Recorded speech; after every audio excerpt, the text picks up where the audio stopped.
You mentioned Grant, played with him in the Cape. Is there anybody else, maybe somebody that was a freshman that's going in a sophomore like Grant, that LSU fans should keep an eye on next year? First meeting was like, yeah, we got the 6-year guys like Vittmeyer and Bianco. I'm like, bro, I'm a normal senior. he goes, are you really? And I'm like, yeah. I'm like, I swear. And he goes, no. I don't even know this one. Did you know Hideki had a huge porn collection? He just made that up. Nope. Google it. Google it. What did y'all give him this morning? He is off the racks over here. He asked me specifically for Vyvanse this morning. I didn't give it to him. I was confused. Oh, look out. Mikey's hit, and down he goes. Man. And he is not happy at all. That is the second time that Mikie Mahtook has been hit in this game. But this Never forget it, bro. I had a 7 or 7:30 exam in the morning. So I walk outside. Real life. And I'm walking in my car, and I'm like, damn, I could have sworn I parked over here. I'm like, what? Nah, maybe it's not here. I'm gonna go look around over here. Bro, I walked like 3 parking spots like in the direction I thought I probably parked. I'm like, fuck that. I know I'm parked right here. Kids still doing that. And out there playing for hours instead of just chilling on the video games is awesome to see. Chilling on the video games. Did you just age 55,000 years? Well, we call them Fortnite nerds. Yeah. Chilling Fortnite on the video nerds. games. I mean, chilling, like playing video games. That's the way to say it, yes? You think an old man would say chilling on the video games? That's what you just said, yes. You think an old man would say chilling? On the video games? On the video games? Yeah. Well, oh well. You're an old man. If you want, Well, I'm not a gamer. You're getting older. I mean, I guess Mikey.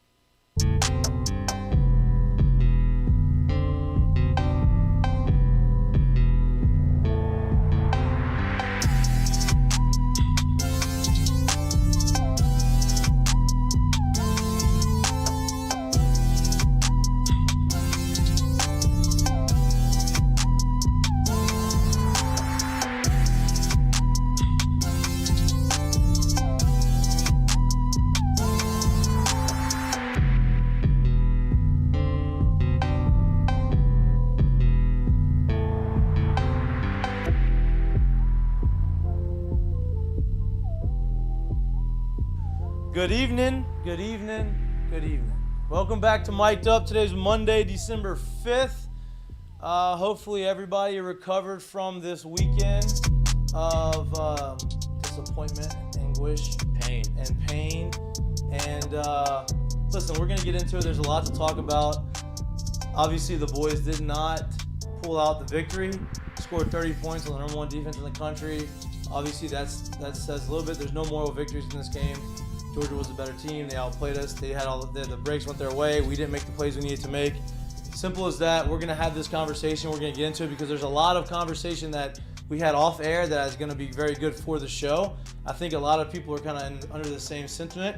All I will say is, hey, listen, what we saw from Nussmeyer was great. It was electric. He's unbelievably talented, and it shows you what he's capable of doing. Quit burying the lead. Let's take a little step back and just wait. Now, the lead of the show, and why I want to intro the show, is there's a lot of talk early in this season about buy-in with some of the top players, with some of the guys that are returning. Do they like Brian Kelly? Are they bought into Brian Kelly? Do they really care about this team? Do they really want to be here? All of these things. The number one person in those conversations that was leading those conversations, that people had some things bad, some things good to say, was Kayshon Boutte. Kayshon announced 5 minutes ago, 10 minutes ago, whenever it was. I'm sure he announced it earlier to the team and to the guys, to the coaching staff, but publicly on social media, Kayshon Boutte says, I am coming back to LSU. Obviously, not just those exact words. He obviously has something very well written on the screen. He decides to come back. Oh, my bad, bro. I got you cut off. My bad. That's okay. I was waiting. He decides to come back. A guy who was projected to be a first rounder, coming off an injury. Like I said, a lot of people having conversations about him during the season. If he really wants to be here, if he was going to opt out, if he was going to go to the draft, right? We've had conversations on the show. Mitch talked about you're really going to see who he is as a person, on how he reacts and how he interacts with the guys on the team, how he moves forward with the season, what happens after the season. If he says, oh, my draft grade's not high, do I need to go out? Do I need to go out early because I'm over it and I want to go play? Or do I bet on myself and say I'm going to come back and I'm going to show everybody that I am the first-round talent? Not obviously, I don't want to say obviously. I'm making assumptions, but it seems like he got a draft grade back that wasn't to the standard that he believes he is as an athlete and as a football player. And so he says, you know what? Fuck that. I'm coming back because I know that I'm better than what you think that I am. And I know that I improved it early in the year, but he looked good in the bowl game. I mean, he looked good in the SEC championship game. He looked good on that, was it 65-yard touchdown, however long the touchdown was, right? He looked like the old Kayshon. It takes a long time coming back after injury. If there's that kind of injury when you are an elite, electric athlete that you need to use your legs and your athleticism and run. And it takes a long time to come back and try to get your legs. And you start seeing it as the year goes on. That play shows me that he's got it in there, and I think he's starting to click, and I think it showed him, hey, this team is a lot better than I thought it was going to be this year. We're going to be really good next year, and I trust the guys around me. So Kayshon decides to come back, which to me is enormous. Now you have two number ones. Two number ones in Malik and Kayshon. Both have the potential to be first-rounders. Plus you have Brian Thomas, who has the potential to be a first-rounder in talent-wise. You have Jack Bech, which I know there's rumors circulating around him about putting himself in the transfer portal. They said, oh, he's already basically said he's going in. Let me tell you this. I don't know for sure. I haven't talked to Jack. I don't have to talk to anybody close to him. And he may very well say I am doing that. But my unprofessional opinion is if he had already announced he was in the portal or he was going in the portal, he ain't in the game. He's not playing in that game. In the SEC championship game, catching balls over the middle, doing things, right? He had more action that game than he had in a long time. He had a little finger procedure that he got done yesterday or today. I don't know what's going to happen, but that receiver room was already going to be good. I think it's even better, right? Kayshon coming back is a huge boost. Bigger boost than you can get in the portal. God damn it. What's wrong with you, dude? I don't know. No, you're out of practice. You've been in New York City. I was in New York City. this week. It was great. It was trying to go a mile a minute. It was good. It was actually my most relaxing New York City trip I've ever been on. A couple bagels, I saw that. Oh, great bagels. Gotta have the bagels in New York City. You know what I mean? Whew. But the Kayshon news is huge. And huge. Helps us because gives us a lot to talk about this today on the show. But I think he's proven, I think he's earned the trust of all the fans. I think he's earned the trust of his teammates. I think he's earned the trust of his coaches. And I think he's proven that he's bought in. And he's ready to go. It's going to be exciting to have a whole offseason of just getting ready for next year. Not recovering and then trying to hurry up and get ready. What are y'all's takes? What's your take on Kayshon coming back? My take on Kayshon coming back is I think there's a million reasons as to why he could be coming back. Before you go, also announcing it before the bowl game, which is huge because I know people were probably like, oh, maybe he has a big bowl game, he bounces. So right. As I think there could be a million reasons as to why he could be wanting to come back, right? He's eligible. Nobody saw this coming. The team's going to be good, or he believes the team's going to be good next year. Maybe he doesn't believe where he was going to get drafted was where he thought he should get drafted this year. Maybe he thinks he can elevate that again. There's so many reasons, and I think all of them for him have the potential to be super positive, right? So if you got a guy with that kind of talent who could have left this year and probably still gotten drafted somewhere very high, I would imagine, right? And he still wants to come back, kind of tells you about what they're creating here, and it kind of gives you a glimpse into what I feel is what kind of motivated player you're going to get out of him next year. I agree. Which I think is huge. Agree, and I think towards the end of the year, the way they used him a little bit and the way that he was starting to catch balls and started feeling a little bit more like himself, and then you see that game on Saturday. I wouldn't even for me. No, I don't think that was a decision. No. I'm just saying. My point is not even so much the game, but that one play for me, the touchdown was that's the catch and run that made his name. Yep. That's the catch and run you kind of really hadn't seen from him all year. And then you had the ball on the sideline where Nuss kind of rolls right, fits it in there, and Kayshon catches it. It's just you started to see now that's the guy. And I think he started to feel that, and he's like, okay.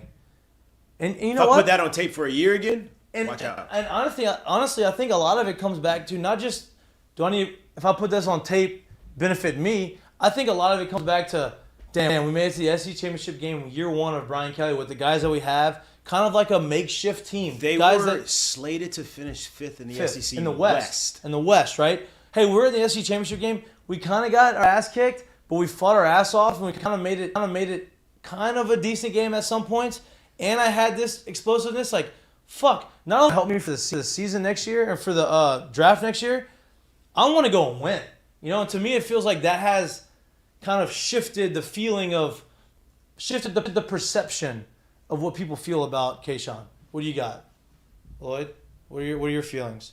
I feel okay. So obviously, I'm very privileged to be able to do a lot of sports shows here, right? We had Kayshon in early this year before the season started, and he said that he was leaving. Like, he basically said it on the show. He's like, I'm gonna wear 7. Super excited about it. And he was like, look, I'm trying to get other guys here that, look, I'm going to be here for 3 years and I'm out.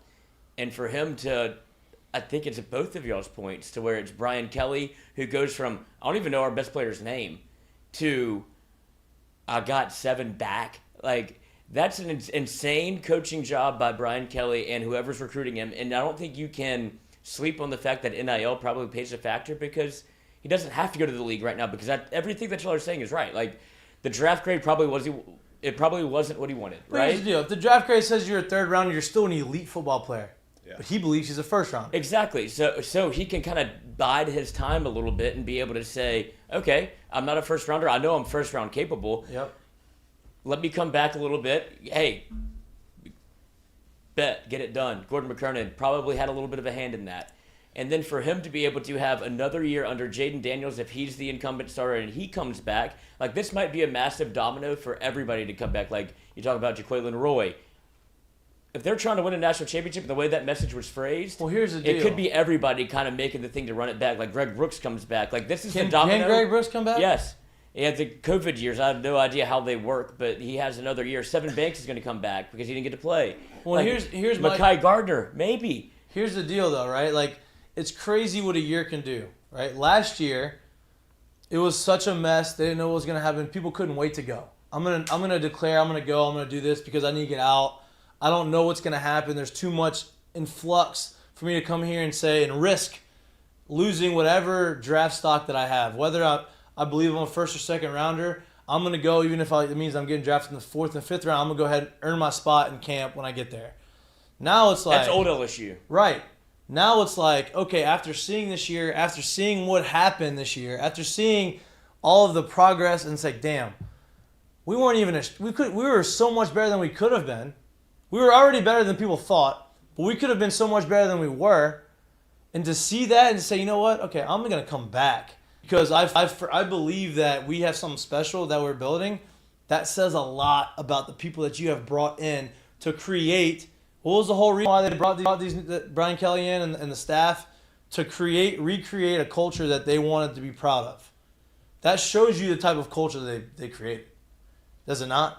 It does. And it's so funny to me because, like, I look at the season as a whole, right?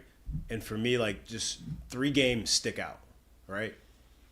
Tennessee, Alabama, and Georgia. For me, they stick out, right? And the only reason they stick out is because of how these games went, right? Like, you think back on the year and you watched Georgia just annihilate Tennessee. But you also saw us annihilated by Tennessee. You saw us put up 500 yards and 30 points on the Georgia, albeit they still lost by 20, right? But they did that. Yeah. Then you saw them beat Alabama here. My point to that is you see a team that is talented. Now, I'm sure they want a handful of or however many more, whatever it is, like top line, front line, like talented guys. But it shows you type of consistency and the type of play you have to be able to play with in this league to be great. And that's what makes a great team, right? It's not, we just are so talented that we just, roll the balls out there and we're better than people. It shows you what type of play that they're capable of, but what level you need to be able to do it at to be the best, not only on a national stage, but for sure in this conference, right? And I think those 3 games are huge, huge teachers to what they're going to do moving forward from here. And I think we're kind of pivoting off of the Kayshon decision, but I think it all goes hand in hand, right? You want to talk about the team and the future of the team. I think that goes into the decision of why Kayshon decided to come back. What were the question marks coming into next year? I mean, coming into last year or this year? Who's going to be the quarterback? The one position that you thought that you had, you pretty much knew that was going to be the strength of the team was the receiving room, right? The wide receivers, you knew they were talented. You knew they were going to be good. Question marks were going to be, especially offensively, were who's going to play quarterback? Were they going to be good enough? Was the offensive line going to be any good? Who's going to block it? Yeah, who's going to be there? there? Know who's going to be up there? Right? How's the running back room going to be? Right? We like to run. Brian Kelly likes to have tight ends. Is Mason Taylor going to be ready early? How are the tight ends going to be? Which kind of goes to the offensive line / receivers.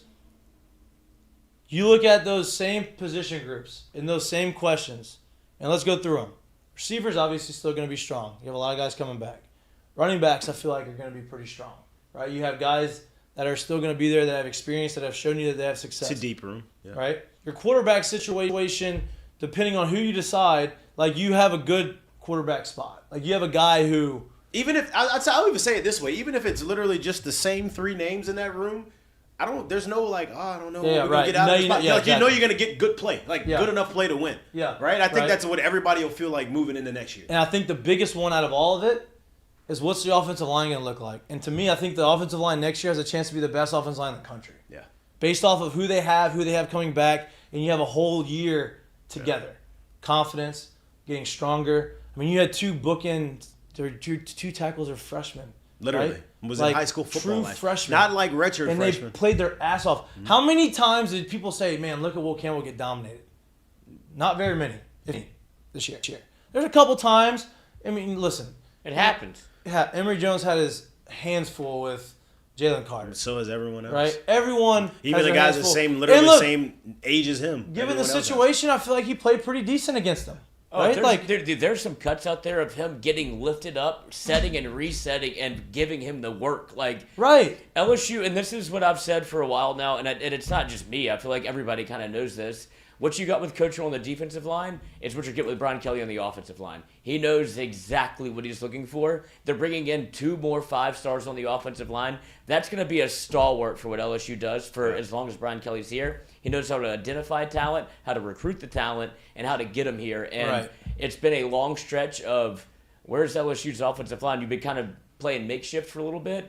And now, if you can keep the defensive line just to where it is, because it's just Louisiana, you're going to get better next year because you're going to have Mason Smith's coming back. Right. So, your best defensive tackle. No, I'm just saying. I'm talking about recruiting wise. I trust Jamar Cain to be able to do that by himself. Course.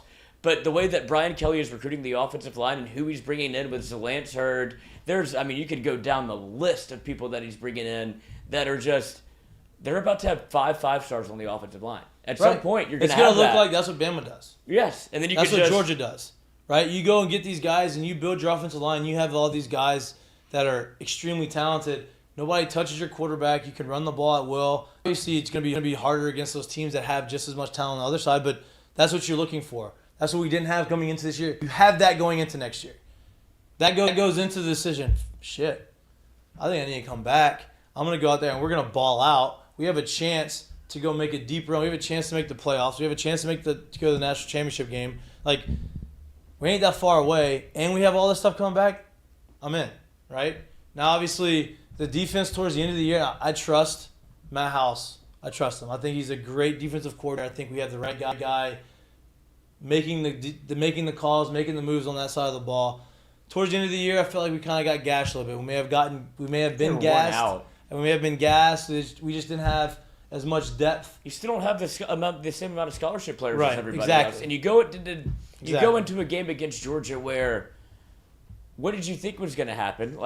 Not to say that LSU, they were 17.5-point dogs, but if you talk about the game, first of all, why are we still receiving the fucking football? We drove all the way down. I know, but that's not the way that you got squeezed by the final 4 of the second quarter and the first 4 of the third quarter. That's how football works. Bill Belichick showed you the blueprint. I understand. You can double up, and LSU has taken the ball twice. In both games, they got boat raced by I know. Tennessee and Georgia. What are you doing? That's not how football works. They've taken the ball more than twice, right? Right, but here's my. I think that's Brian Kelly's like preference. Yeah, and this is listen. Why? Okay, listen. I understand. It's not your mine, point. but I think that's his. It's nobody's. He's in the 1%. I understand your point. Yeah, I mean, yeah, I know. Let's yeah, I don't know about that. Woosah. For as good of a coach as he is, Woosah. That shit burns me. Let me finish my point. If LSU goes down there and drives and gets that 3rd and 1, ends up scoring a touchdown on the first drive of the game, are you happy? Sure, but what point are you trying to prove? Like we're going to take it to him? Yes. Maybe that's his way of saying we're going to take it to him. We're going to go there. We're going to punch him in the mouth first. We're going to score on the number one defense in the country. We're going to drive it down their throats. We're going to score a touchdown, and we're going to do it. Now, obviously, that backfired. I'll say this.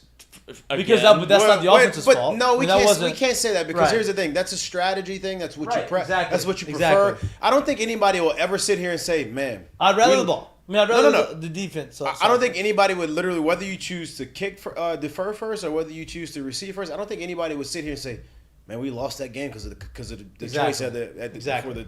That's not a thing. I don't want to get there just yet because I do want to harp a little bit on the Kayshon just a little bit longer because, like y'all said, I think it is talk about where would you have set the odds before this? 0%. I thought I would 1 in a million. Yeah. Like, I hit the lotto. I didn't think he was going to be coming back. No, I thought after that game, like you said, he played great. Like, that was his best game since coming back from the injury and his best game for LSU under Brian Kelly, no doubt. And then, so I was under the impression he was going to do that game. I scored a touchdown. I got 150 yards. Play in the bowl game? I'm not going to play in the bowl game. I'm going to sit out and go to the combine. I thought the other way. I thought he was going to go to the bowl game, ball out again, and say I'm out. That's what I thought. No, see, I thought he was going to do because he's been waiting to go to the NFL for so long. Like, he always knew that he's an NFL player. Like, all bullshit aside, like, you could say whatever you want about him, about, like, how you feel or whatever. He's shown that he's grown and matured, and I think this is the best decision he could make for the NFL, is to show how much he has matured by saying, I'm going to come back. And honestly, like, I had a lot of bullshit this year. I got hurt, and I didn't rehab right, and I got hurt again. And then I had a kid, and I sat out a game. And I think maybe... And then all of that in totality, he's like, my draft stock is ass. Like, I'll be a 2nd or 3rd rounder. Let me come back and fucking put the work in now, let me give show you how good I am. Let me give you the human element behind it, right? And this could be...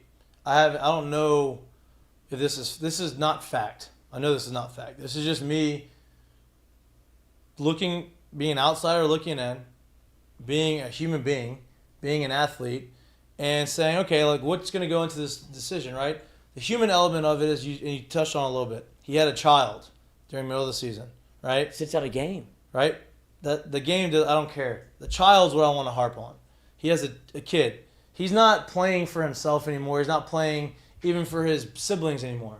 He's playing for his child, right?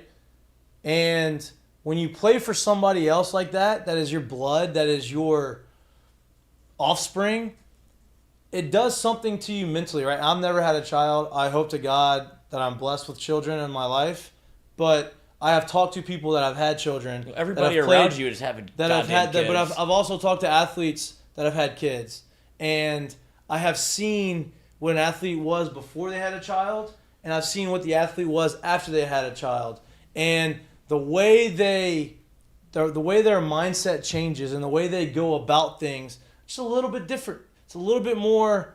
They still have fun doing the game, but it's a little bit more. Hey, this ain't just about me. Like, things matter, right? And maybe having the child and going through the year and understanding this, like, you know what? Like, it's not right now. It's not just about going to the NFL. It's about making sure when I do get to the NFL, I'm set up for a long career, not just to go there and say take my chance because it's just me. And you're making a great point too. We don't know his personal life, right? Right. But I will say this. I think everyone can say this when you look at it. It wasn't like it was hey, I'm having a child.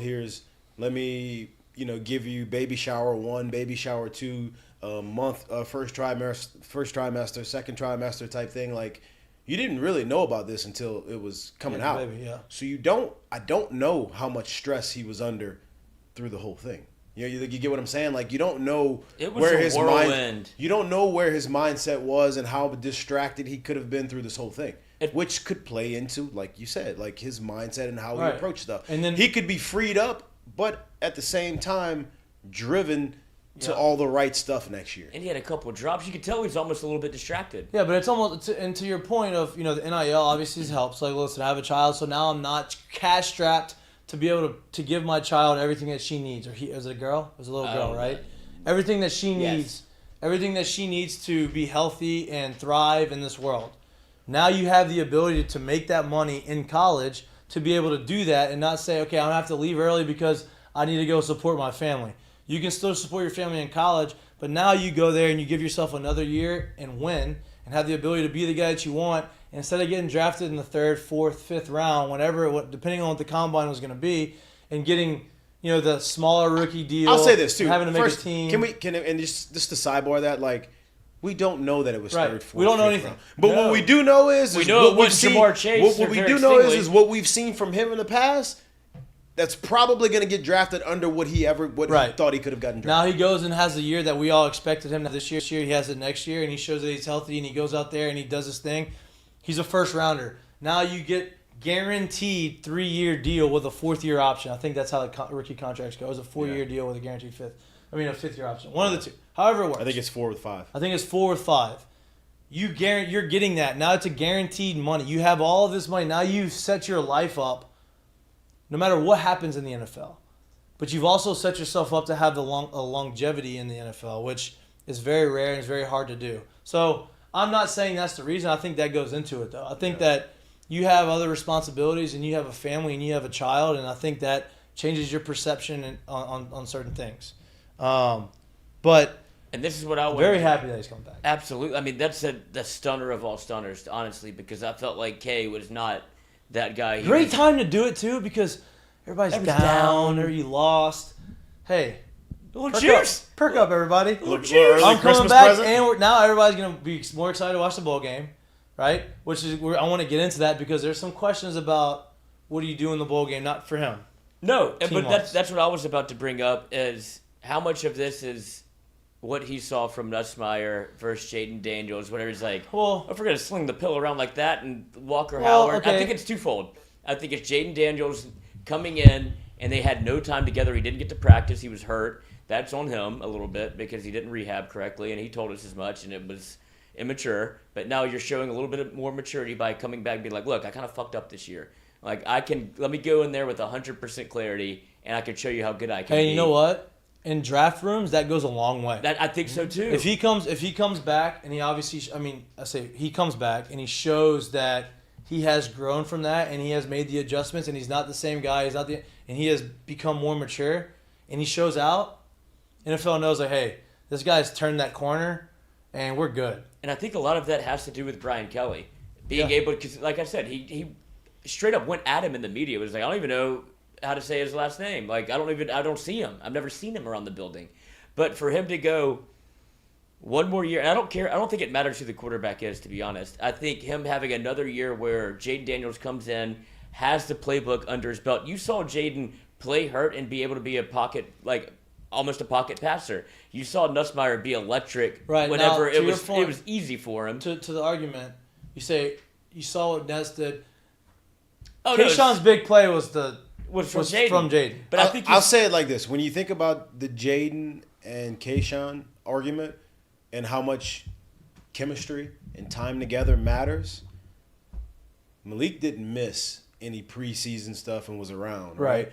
And who did Jaden lean on all season? Yeah. Right? That shit matters. Right? Yep. So I think them having an off season together, being able to work and put the hours in and just grind it out, I think you'll see a better situation from him next year. So here's the next question. Better stats, if you will, from him right. next year. So obviously Kayshon Boutte is we're gonna have to talk about him throughout the course of the show, right? That was the lead. That's the thing. We're gonna go through the Heineken headlines before we really get through all the Heineken headlines, because I do want to talk about the playoffs, right? CFP. Did the committee get it right? I think they did. We had that conversation last week before the show. Obviously, we'll get into that, right? Gonna give a shout out to Tulane. Congratulations to Tulane. Right? I wish they'd have put them in the bowl game together. LSU versus Tulane. Yeah, but I like that they're playing USC. I hope they fucking boat raced USC. That'd be hilarious. In the Cotton Bowl. But do you think that they play Caleb Williams? He was hobbled. Yeah. It's a month away. He's got time. 3 weeks, 3.5 see. weeks away. So Well, we'll see. probably not worth much.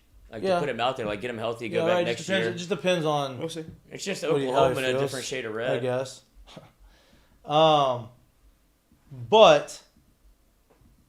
you want to talk about the quarterbacks and how they both performed, right? Shout out to Jaden for toughing that shit out and trying to go. And Jay, you said it. He said he's going to go until he absolutely can't go anymore, and he did. He even went probably past where he thought he could go. A little further than what I thought. Right? Because I think he got hurt the first time he got tackled. I think Right. he was like, oh, shit, yeah, this Yeah, ain't good. and then he came back out and had a possession where he kind of drove all the way down, throwing the football, not running it, having to play in the pocket, get the ball out quick. He did that, right? Well, he comes out the game after halftime, doesn't come back in, Nuss comes in. Talked about it off the show, off air. Perfect storm for Nuss to go out there and showcase his abilities. I don't think anybody's ever questioned his absolute raw talent as a quarterback. I don't think anybody's questioned his arm strength. I don't think anybody questioned the ability of him as a thrower. I think people questioned, is he able to hone it in? Is he able to make the right reads? Is he able to understand the offense and play within the offense? Now, coming in the second half, down against a team as good as Georgia, you're going to have to take some chances. You're going to have to chuck that shit around. And he was the perfect guy to do that. Not only did he do it, he did it very well. And he excelled at it. So my whole point is, I would look at the second half of the game and Nussmeyer's performance as, wow, like that's the capabilities of him, and like that's how good he is, and like look at the arm talent, look at the throws that he made and how he made it and how he got the ball, fit balls in some windows, and say, damn, okay, like now we've seen how good he can be. But let's take a step back and realize, okay, it was a half of football. He came in at halftime, a team that hasn't really game planned for him specifically. And I'm not knocking him at all. I'm just saying, let's try to temper the expectations because I think he's extremely talented.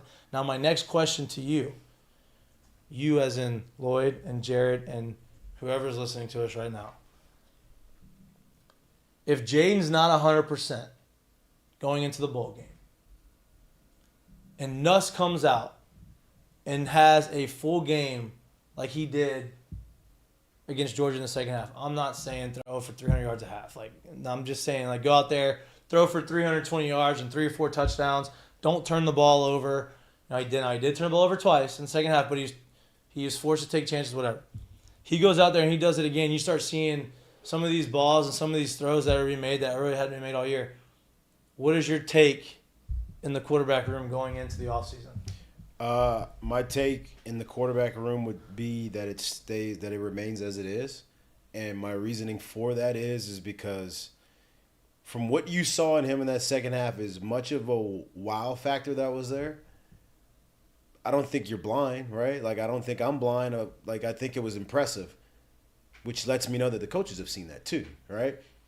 But for as little playing time as he's gotten, for it to literally him be the clear number 2 that's come in, I would imagine that the day in and day out tape and the stuff that they've put in like live situations and maybe even like some 7-on-7 stuff, that to where there's enough decisions that they're probably like, man, we just can't put him out there because that could easily turn into the other side to where it's 2 turnovers here and that's where we lose games at. So I think as much wow factor as you saw, I think he's one of those guys where I can't have you wow me. It's more so about how much can you actually manage and keep putting us in the right situations and keep the ball in our hands. Well, that's why I mentioned the bowl game, because like what if because the second half we saw Nussmeyer in Georgia was different than the guy that we saw this year, earlier in the year, last year, right? So like he's obviously made a little bit of progression. He's made some adjustments. He's done some things, right? Now look, the bad habits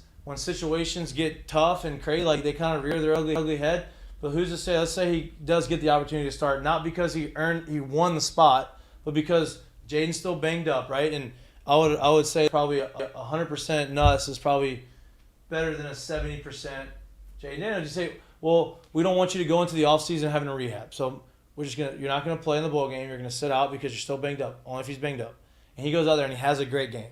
Nussmeyer goes out there and he balls out. He looks good. He's making the right reads. He's making the right decisions. He's not really taking to me crazy chances. He has a good game. Do you still feel that way, or do you think, okay, we don't think that it's just too far gone right now, and he'd probably better off to move on. And so I guess my reason for thinking that is because like that's a great scenario, right? Like he goes out and balls in that game. But what if you also think as the coaching staff, well, what about that 4 or 5 game stretch that we got from Jaden? What if we get that in a 12-game sample? Right.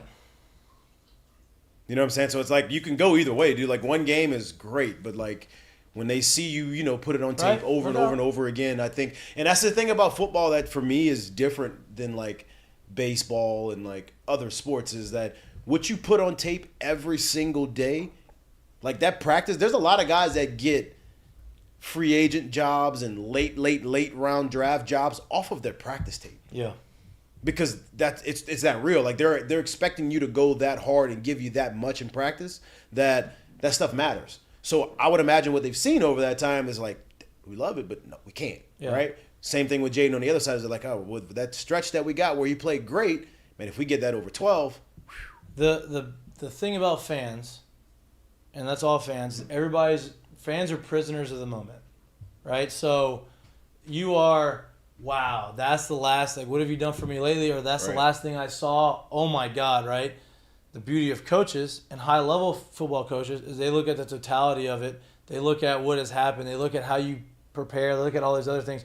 And so they don't become prisoners of the moment. Now, if you continue to do it, that's one thing. Like if he goes and he balls out in the bowl game and he says, I'm not going to transfer, I'm staying. I think that I'm the best guy here. And then he goes out and has a great spring. And he goes out and has a great summer. And they start to see it kind of happen over and over and over again. Things may change, right? Like I understand because we're not in the room. We're not behind the scenes. We're not watching practice. We're not doing these things. We only see what we saw in the second half. You're grinning over there. What is your take? Because imagine if you had look at this through the transfer portal lens. If you had added a Kayshon Boutte, if you add him, you get to add Mason Smith back. Like there's a reason that everybody's kind of trending back towards LSU. It's because look at what they're going to be able to put together. Because Kasky just texted me, he goes, Kayshon is a bigger get than any recruit you could ever land or anybody from the portal you could ever get. He goes, the potential is out of this world. He scored, what?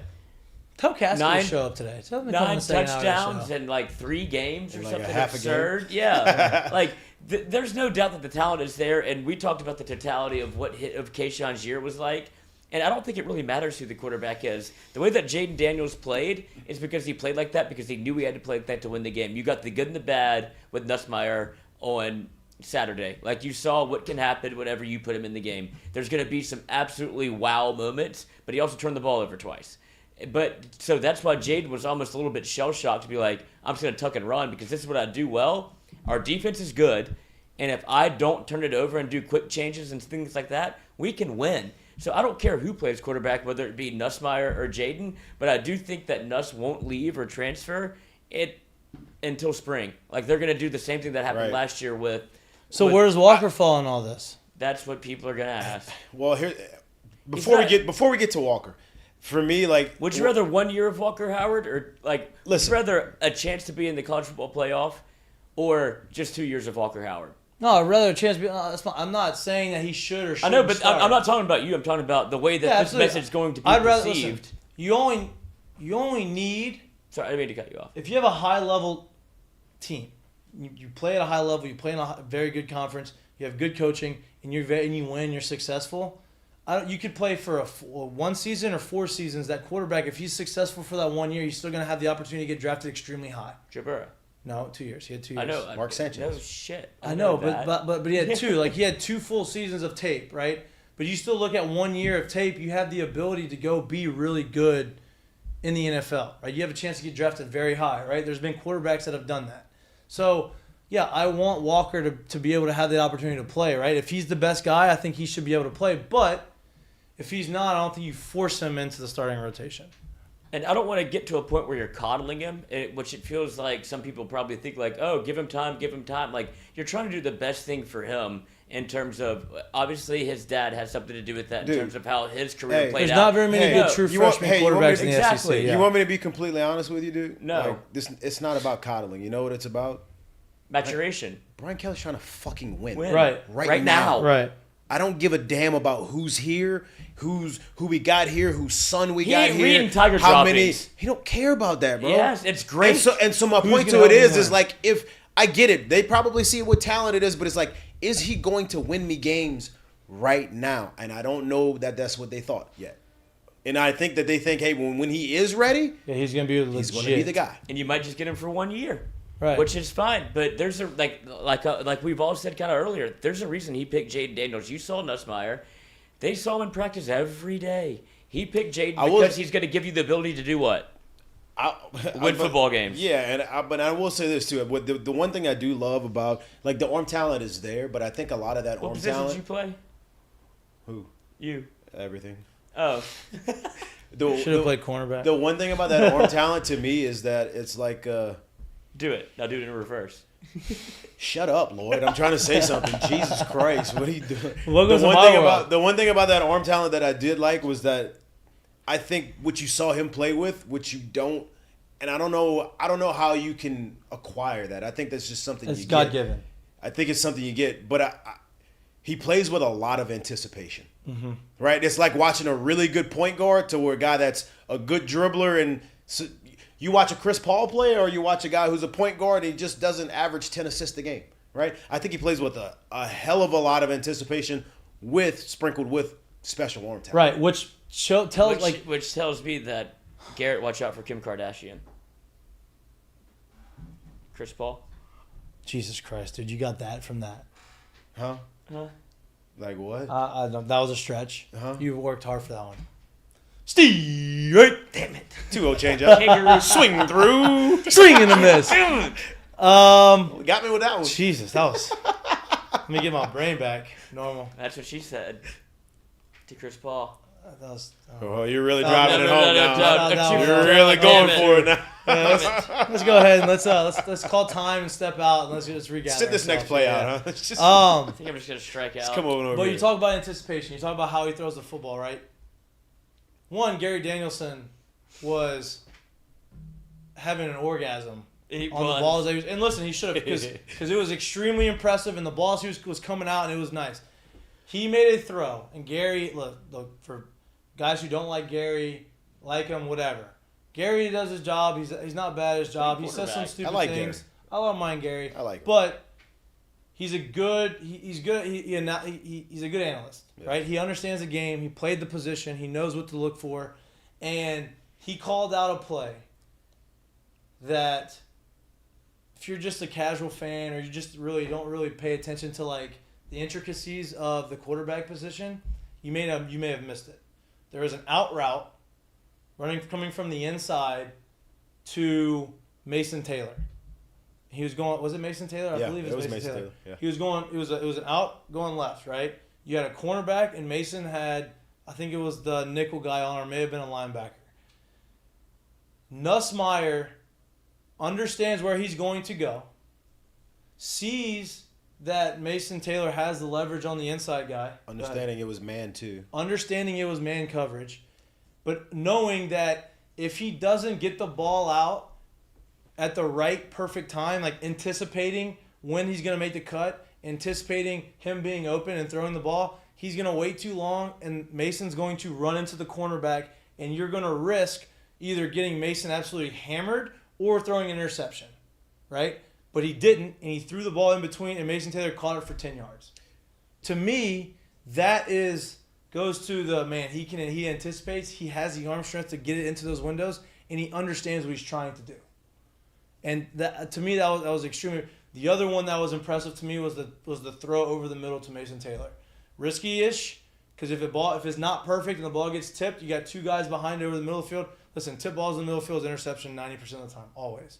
He throws the ball up to the tight end. It was an NFL throw to an NFL tight end, is what it was. If you go watch football on Sundays and you go watch teams throw to the tight ends, you see the tight end running over the middle of the field with the linebacker on him, with the linebacker's back turned, and you see the quarterback throw the ball up on the back shoulder so the tight end can go up and get it at a high point. And you saw that from Nuss. He made a perfect throw. He misses the throw. If he's not capable of doing it, he makes a 1 yard off one way or the other, that ball's tipped in an interception. But to me, it shows you the capabilities of how talented he is and what he can do under center. I'm not knocking Jaden. No, you can't. At all. Like I said, there's a reason he played. I think He's both the of them. safest option to win you football games. I'm about to say I think both of them. Like you watch Jaden play, and his biggest talent is also his biggest crutch. Like because you want to see him throw the ball, right? You want to see him move the ball through the air and stay in the pocket and make plays. But guess what? Those legs are special, so he wants to move. You watch Nuss play, his biggest talent is also his biggest downfall. Yep. He's such a gunslinger, the arms, he doesn't think that there's a throw that he can't make. Well, sometimes that gets him in trouble. Right. So, it's managing those two things right there. Put them together. And you don't have to run for, listen, Nuss can run enough. He's not going to run for 900. Are you for Nuss right now? No. Oh, no, it kind of sounds like it. It did. It came out. No, I'm not saying he's going to run for 900 yards. He's never going to do that. What I'm saying is Nuss isn't you're talking about sit in the pocket and make throws. Like, he's not just I'm going to sit still, be a statue. No. Is my point. I'm saying what his best attribute is, without a doubt, his arm. Really, with his arm. Yeah, right? Yeah. And so, with that being said, that guy doesn't see a throw that he can't make. And sometimes it's not about can you or can't. It's can you manage the risk of it not going perfect. Hey, you can. But what happens the other 8 times that you don't make the right? You make it. That's it. Look, we're talking football, dude. Like, say if you make 7 or 8 throws, you're throwing it at 80%. But if the other 2s are picks, and we're coming back with 2 turnovers, that's not good. Right. Right. And that's the difference in it. And you saw all of it with him. Mm-hmm. Even in a situation where Nussmeyer had literally nothing to lose. Like that's what. Cassidy came on. We did the watch party. That's why I think it was a perfect storm. Because you're totally right. Because he had nothing to. What's going to happen? What's the worst that can happen? You can't. I'm not replacing Jaden Daniels. You're putting me in because he's hurt, and we're down about 20. So I'm about to start. You're about to see the fucking 6-shooter show. You're about to see Nussmeyer go 7-on-7, like we talked about before the show. And when you talk about his arm talent, I don't think I've ever seen it at LSU since what we named Jamarcus Russell and Ron Perrilloux. Yeah, it's elite. Burrow didn't have that. He looks like the new version of what happens in the NFL now. I would say over the past 20, you're looking at Jamarcus Russell, Ryan Perrilloux, Zach Mettenberger. Mm-hmm. Oh yeah, Zach. But I'm just saying, Nuss's looks so different. It's different. It does. But I'm just talking about of straight special arms. That's probably the 4 you're looking at over that. We saw Nuss throw it 60 yards in the air on a dime. And look, I can't. It's hard for me to put this name in there just because it came out hot. I just don't think it was very accurate at all. But you could throw you could. I think you could throw a TJ Finley in there. Oh, 100%. That's what I'm saying. But it wasn't as accurate. Jefferson had a good one, but it wasn't that. No. That was elongated. Yeah. It was the deep ball, but it wasn't like hey, I'm gonna get this thing out. Quick the arm talent of those the 4 that I named, and like I said, maybe you could throw TJ in there, but the accuracy was not good. Yeah. But what you're seeing from Nussmeyer and why it's kind of intoxicating is it's all of what the new quarterbacks do. It's off-platform throws against the body. How are you able to get this ball out so quick whenever you're not supposed to be able to make this throw? And come out with a tight-ass spiral. Dude, that thing's RPMs are on 100. Yeah. But you saw... That's not really that good. But yeah. You don't want to spend too much. But you saw Josh Allen, whenever he was falling out of bounds, be able to pivot, throw across his body to Gabe Davis and him in the back of the end zone. You saw Nussmeyer do essentially the exact same thing. Now, I'm not saying he's Josh Allen, but I'm saying that kind of arm talent can't be coached. It's just you have it or you don't. Yeah. And that's what you have, and that's where there's a debate about this, and hopefully they just play both of them. I mean, I don't know if they're going to... Who do you think starts the bowl game? Get Jaden healthy and let him... if Jaden's 100% healthy, he plays. He starts. Jaden showed that he wants to play. Yeah.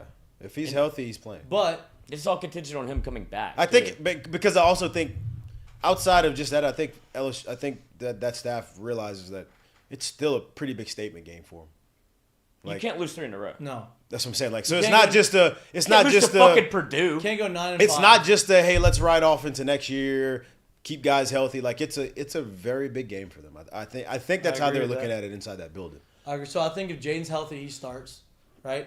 I think that. Do you think he's coming back? I would assume, but I don't know. I would assume so. I would assume.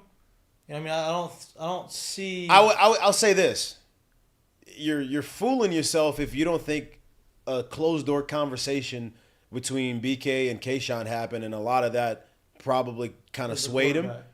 Probably kind of swayed him to come back. you're crazy if they didn't have that same conversation with Jaden. Right. And you're crazy, and I would be floored if the information from BK was, I think you should leave. But yeah, right. I don't know what that conversation was with Kayshon, but I know what that conversation involved was, hey, this is who's going to be our starting quarterback. Like, he probably told him stuff like that. I mean, too, like whether one of the two, and I feel like you're comfortable with both. Right. Well, I think what that shows is he's comfortable with all the quarterbacks in the room right now. Right. You know what I mean? Because he really didn't. I mean, I can't say he didn't play, but like the big play came with Jaden, right? There wasn't there was the one sideline catch, but it wasn't like the splash play. So you can't sit here and say like, oh, I know for sure it's going to be one or the other. You know. So I think what it says is, hey, this is what's going to happen. Like we got through this first year and we were very successful in this first year, but this is only a shell of what we want our offense to look like. And I mean, shit, dude, if you could have a passing game, it's not going to be like it was in the second half because you're not going to throw for 300 yards and a half. Like that's not going to be a normal thing. Let's say, like, because we're not think about it, man. Like it's almost like saying like, hey, man, we should just run 2-minute offense all the time because we'll move. That's not real. No one does it in football. There's a reason why no one does it because it's not sustainable. But they had to do that in the second half, and what you saw was you had the ability of saying, okay, I'm going to be able to run this type of offense and be able to sling it and get our receivers involved down the field and still get our tight ends involved and still pop some runs. Now, you couldn't run the ball because you had to throw so much, but Mason Taylor had an unbelievable second half because of that, right? All the receivers had an unbelievable second half because of the slinging the rock around. And it wasn't like you were just getting it and throwing 10-yard routes. You were throwing aerial. I think that's what BK is selling is like, hey, listen, you saw what we can do. You saw the potential we can do. We hadn't even been able to touch on this change the entire offense. Yeah. Like which shows me that they had a package. Yeah.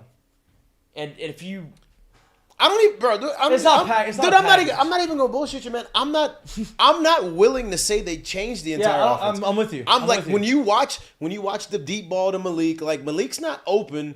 Special arm just said, "Hey, I'm gonna throw it to the other, try to throw it towards the other hash. Go run under it and get it." I see that you have the whole side of the field. That's not changing the offense. That's literally just a different type of arm. And I guess it's a little of me seeing them like they're down 20, so you have to come out and like. They had to open it up more, but I don't think they changed shit. It just looked a little different, and but you have the arm. The arm is the difference. Yeah, you saw him comfortable making throws that maybe the other arm's not that comfortable making. Right, and that's the difference. It's not I don't think it was the offense.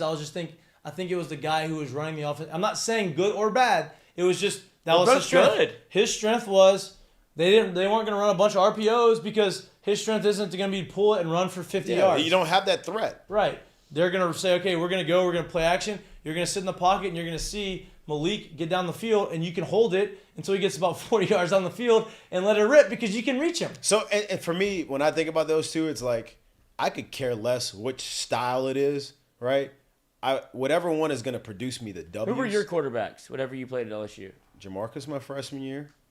Break Flynn. your finger? Yeah. Late in the year. Flynn my sophomore year. And Jared Lee and Jordan Jefferson my junior year. Jared Lee threw a good ball, didn't he? Yeah. That's what I'm saying. What would you prefer as a wide receiver? There's reason Cade's coming back. Which one do you think it is? I'm just asking as a wide receiver. I know. You have to have that perspective. I mean, which one would I prefer in the sense of what?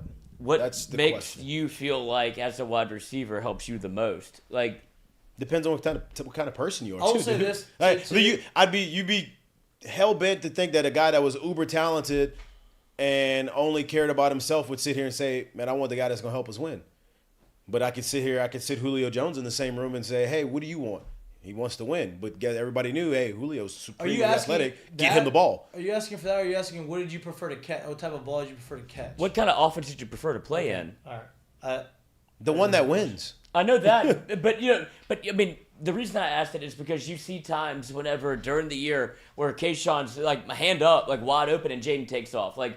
At some point, that has to frustrate you as a wide receiver. Like, bro, I'm open. Right, bro, let me just give you this. It doesn't matter if you catch 10 balls a game. And I don't think Kay ever did that. I think he was such a good team guy this year. Hear me out when I say this. It doesn't matter if you catch 10 balls a game. The way you're wired when you play receiver is when I'm coming out of cuts and I feel like I'm wide open and the ball ain't to me, I'm pissed. Right. Every time. Like, that's just how – because as a wide receiver, you're thinking, bro, I just ran hard as hell. I made this move. How you didn't see this or how I didn't get the rock. every time. Like, that's just, whether they show it physically or not, like, that's just is what it is. So we can't sit here and say, like, oh, every time he was open, he didn't get the ball. Like, that's just what it is. And a lot of times, too, people don't realize this. A lot of times, too, when you come wide open like that sometimes, it is because the DB saw that the guy pulled it down. Yeah. That's why you became wide open, right? So, like, you're thinking, like, oh, I got him right now, and he may have seen something else, you know? Like, that's stuff like that happens, too, to where you can't really look at it like that.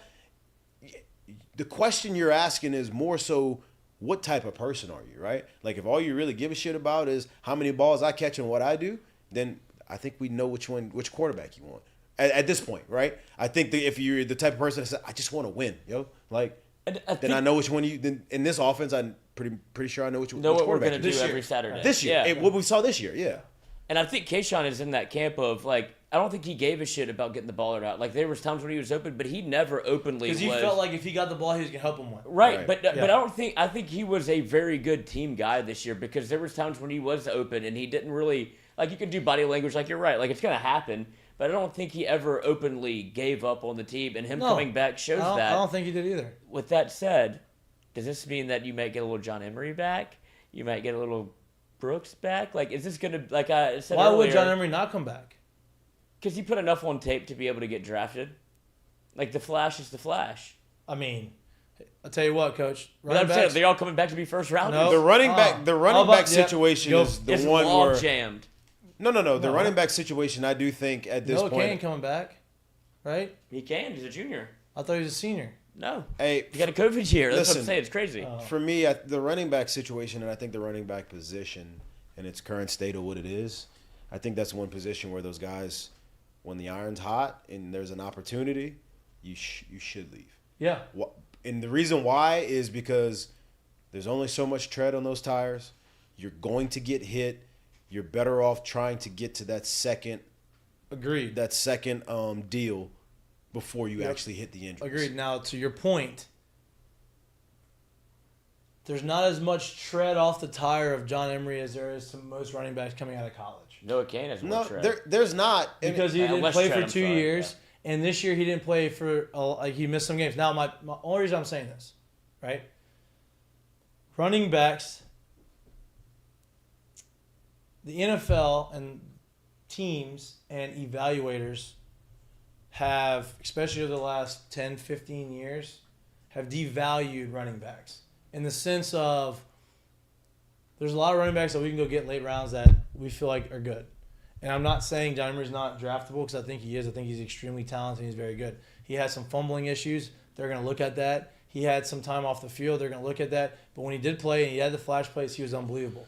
My whole point to this was, if he doesn't come back with a very high draft grade, or even maybe this is, you're going to be a six round to undrafted guy. That's different. Right.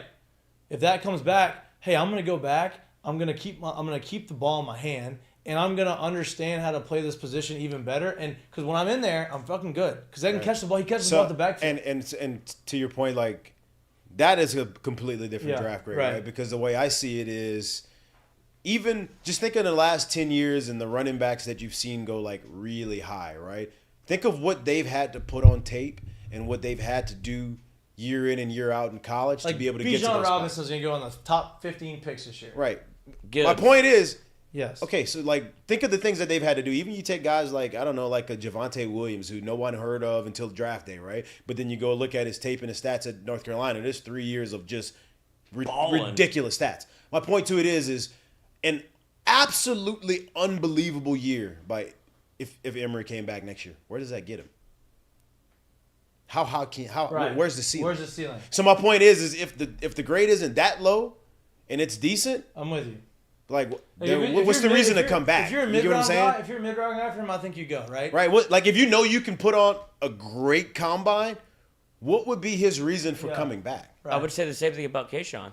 Yeah, no, I don't. I really don't. Running back position is different. Running back position is different. I know, but all the reasons you just listed out are the same reasons why Kayshon is coming back, right? Like, no, because he could go have a great. No, it's not. Okay. You know why it's not?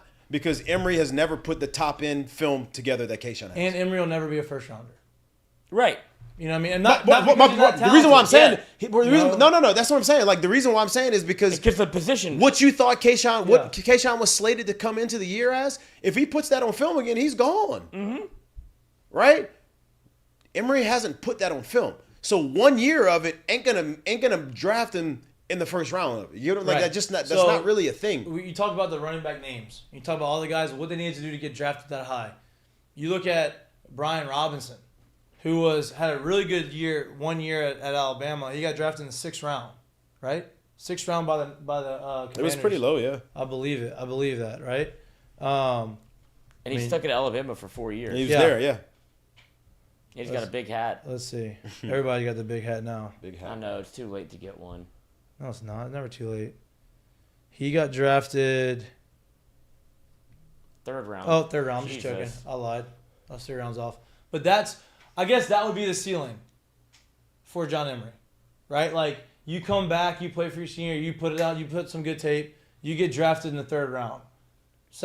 Probably 3rd round, I would imagine, just because the running back's what you do. But now, he catches the ball. What he also did differently than Brian Robinson is Brian Robinson literally didn't play until his senior year. Exactly. Like, so you get what I'm saying? Like, if he's really, but he's put tape out there. That's my point. Like, there's actually Brian didn't play because he was log jamming. Like, literally did not play. Like, there was other starters and people that straight up played in front of him. Like, he was never in those positions. So with that being the case is, if he comes back or if he's getting grades and talks about, hey, there's a potential of you being 3rd mid-rounder, I think there's a good chance he leaves. The position that he's playing. Right. Tell me I'm wrong if I compare him to DeAndre Swift from Georgia. Doesn't it feel like they've had kind of the same career and played the exact same way? No. Why? Because DeAndre Swift played way more at Georgia.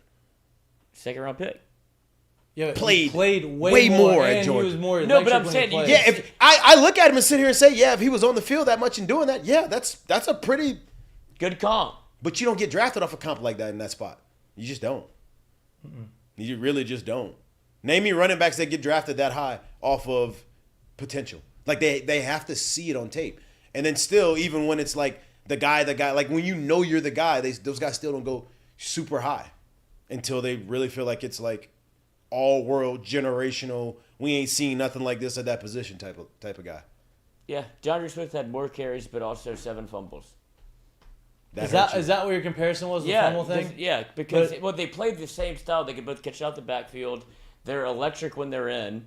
But DeAndre Swift had more electric moments. Yeah, he had more opportunity. But John, because of his fumbles, they didn't really stick with him. And LSU was so good they couldn't afford to put him in 2019. And whether it's his point or not, and then he had to sit out a whole year. Out for a whole year thing too. But that's why I think he comes back is because he has to clear kind of in the Kayshon boat where it's like, let me show I'm responsible. I think he comes back, but I'm just saying if the grades say differently, I think he should go. Yeah, we're nitpicking between a 4th round pick and a 3rd round pick, essentially, or a 2nd round pick. For if John Emery comes back, it's not gonna be a 1st rounder. It's gonna be you're gonna get drafted in the 5th or the 2nd, and it just depends on where you want to get slotted. To me, yeah, I would like for him to come back. I think he's very good. And he's very explosive. Watching DeAndre Swift play in college, they look a lot alike. Yeah, but you didn't DeAndre Swift had more opportunity because you saw him on the field more. So which in turn led to, I saw DeAndre Swift break big time runs a lot more often than I saw John Emery. Right? You've seen some flash plays from Emery, right? They're catching out the backfield and some of these big runs, but it felt like when you watched DeAndre Swift in college, DeAndre Swift was breaking a 60-yard run every game. Because it was perception. Obviously, it goes to the same thing with Kayshon, like in a sense of there's real merit, or there is a real sense of what goes on in a sense like you have to be on the field and put it on tape to be able to earn yourself that up high, right? And so, like, if you ain't on the field constantly out there, healthy, putting it on tape, think of the other way around. Do I really would you want to give a boatload of money to someone you haven't seen on the field a bunch, no matter what that talent is? No, I wouldn't. If I'm on the other side of it, I'd be like, man, I don't know about all that. Especially when you know it's been injury or this or that, whatever the case may be, other than you literally just were not in front of the other high round picks that got Would you want to give a boatload of money to someone in that situation? I wouldn't. No, but you know who would? It's NIL. Yeah, because they're going to want you to do it here. That's what I'm saying. You can. But that's my point. So that's where those things are. Yeah. All right, we're gonna take a minute break. We're not gonna talk for 2 hours straight. We're gonna give everybody a little. We're gonna give their ear holes a little bit of a break. We're gonna take 1 minute break. Give some love to our sponsors, and such as. And I gotta take a leak. Oh. Yeah. It's your first time you ever peed during the show. I know. Such as Assured Partners. Such as Dozy Place. Such as our friends at Uncle Earl's. Such as Caesar Sportsbook. Such as Dos Equis. And such as all the sponsors that we're about Sterling to get. Automotive. And such as Sterling Automotive. That's the biggest one. Thank you. Thank you guys. Thank you everybody for supporting. We're going 1 minute break. You're watching Mik'd Up, brought to you by Sterling Automotive.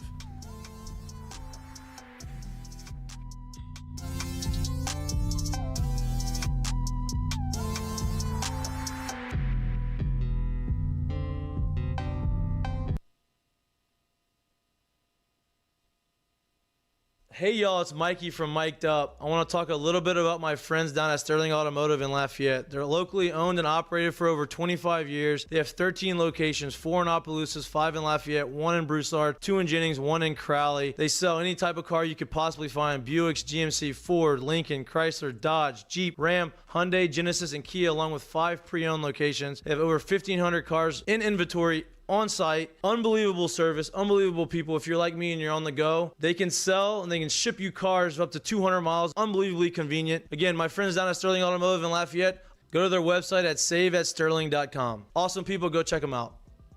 Our What's for Lunch segment is brought to you by Doe's Eat Place. Maybe the best burger in town. If you're not looking for lunch, you're looking for dinner, go check out Doe's Eat Place. They have unbelievable choice of meats. They have unbelievable tamales. They have a great atmosphere, great vibes. If you're looking for a homey Louisiana type of atmosphere, but you're looking for high quality food, Doe's Eat Place is your spot. Go in the back bar, sit at the bar, have a couple drinks, watch some games, enjoy the atmosphere, enjoy the vibes. Check out Doe's Eat Place, the best place in Baton Rouge to get your meats. Today's show is brought to you by Dos Equis. Here in Louisiana, we like to have a great time. If you're looking to be the life of the tailgate, check out Dos Equis mini kegs. Hold 16 beers, easy to tap, easy to pour, easy to chill. Check it out. Become a life of the party. You're welcome.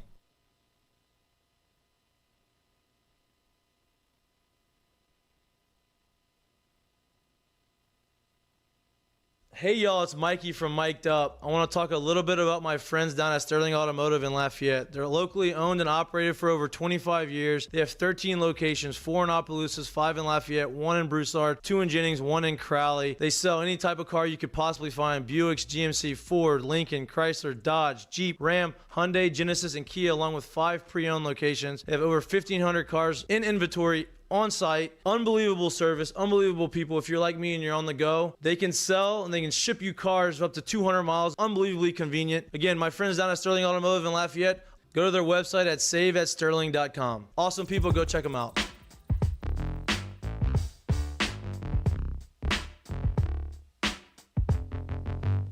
Welcome back to Mik'd Up. We are brought to you by Sterling Automotive. Sorry it was a little bit longer than a minute. I had a long pee, but I'm back. No risky pee. Definitely no risky pee. Dude, if you know where you could risky pee is New York, no doubt. Well, bro, I saw people pooping in the street, so that was cool. I saw a lady eat a Pterodactyl. full-on, basically, it was a full-on 12-inch Subway sandwich, just holding on to the pole and just eating the sandwich. And I was like, was it windy? Why was she holding on to the pole? In the subway? She was on the subway. Like, you know, it stops and goes. Yeah, was she changing hands? Yeah. That's it. We just talked, we had a little conversation off of it. I think it's in that same vein. No pun intended. No, that's worse. That's way worse. A million times worse. That's disgusting. If you're just tuning into the show and you missed the first hour of the show, we had unbelievable conversation about A, the game and the season.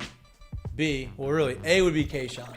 Big news if you've been living under a rock for the last, not living under a rock, if you've been taking a nap. Been taking a nap for the last hour and a half. Kayshon announces he is coming back to LSU for his senior season. Huge. Technically, this is junior season because of COVID, right? Doesn't he still have a COVID year? I mean, he's not coming back again. But for his senior season, he comes back. I think everybody, if you had paid attention to the season and you thought you knew what you knew, you didn't think that there was any chance of coming back. He comes back. We had a long conversation about that. If you didn't catch it and you didn't see it live, we're not going to talk about it again. But you can go and clip it. You can go. We'll clip it, obviously, and we're going to put it on the internet. I got to podcast it. And we're going to podcast it. But if you want to go back, you can go and rewind on our YouTube channel and go and check it out. Right? Subscribe. You saying that makes me ask this, which I haven't thought of yet until just now. Who's the biggest returner LSU's ever had in terms of like kind of surprise? I guess LaRon or Tre'Davious was the first one that popped into my mind. Was Tre'Davious? Didn't Mo Claiborne come back too? LaRon was a parade All-American his junior year and still came back. Like he was going to be a top 10 Why? pick. He wanted to be back because he had he wanted mission. To be back. He was on a mission. Sure. Yeah. He had an older brother in the league too who was basically funding him. That was his NIL at the time. I forgot about that. Where you go to Georgia Tech? Yep. That was his NIL at the time. There was other ones that came back. Well, see, I think of more. Glenn Dorsey didn't come back as a senior, right?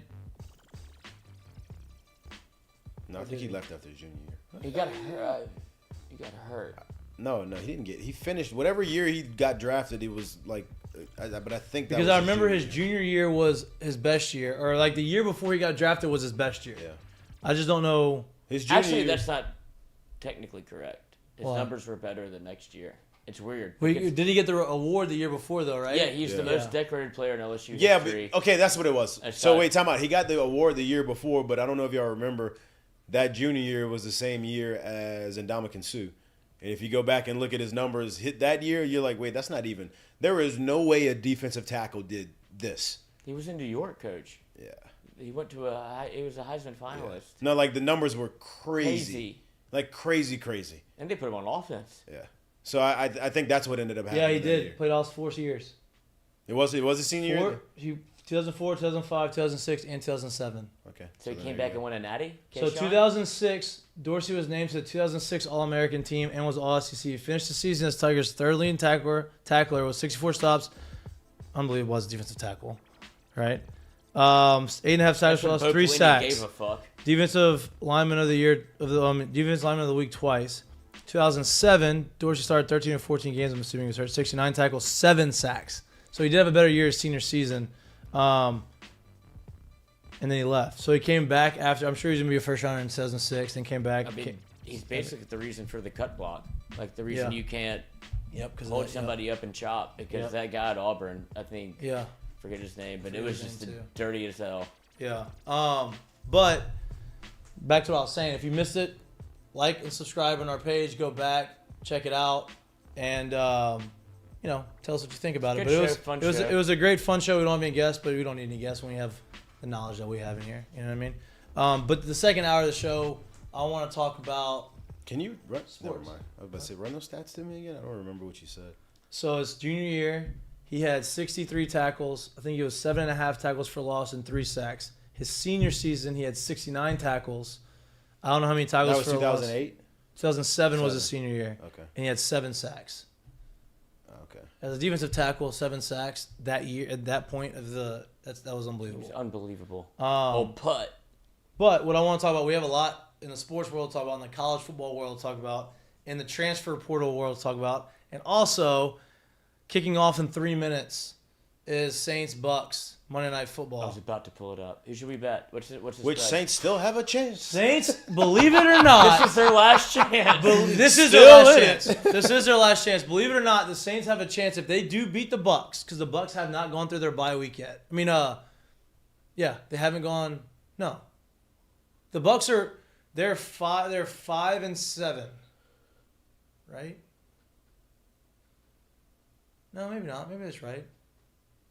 Because Saints are 4-8. Yeah, that's right. What do you need from me? Information? I need the standings. The Bucks have gone through their bye week. So the Bucks are 5-7. Yeah. The Saints are 4-8. No, Bucks are 5-6. Falcons That's are 5-8. Panthers are 4-8. And your boy Baker I think he got released. He's gone. But what I'm saying is, the Saints are 4-8. So I was right. So the Bucks are 5-6. The Bucks lose their 5-7. The Saints are 5-8. They've played one less game. Right. Saints are wearing the all blacks with the black helmet. Kind of like that.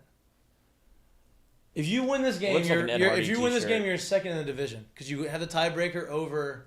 You have the tiebreaker over the Falcons. I saw something yesterday during the day. I guess they were showing the standings in like the playoff race, and the NFC South winner is likely going to be like 4 games under whoever has to come and play them, like on the road.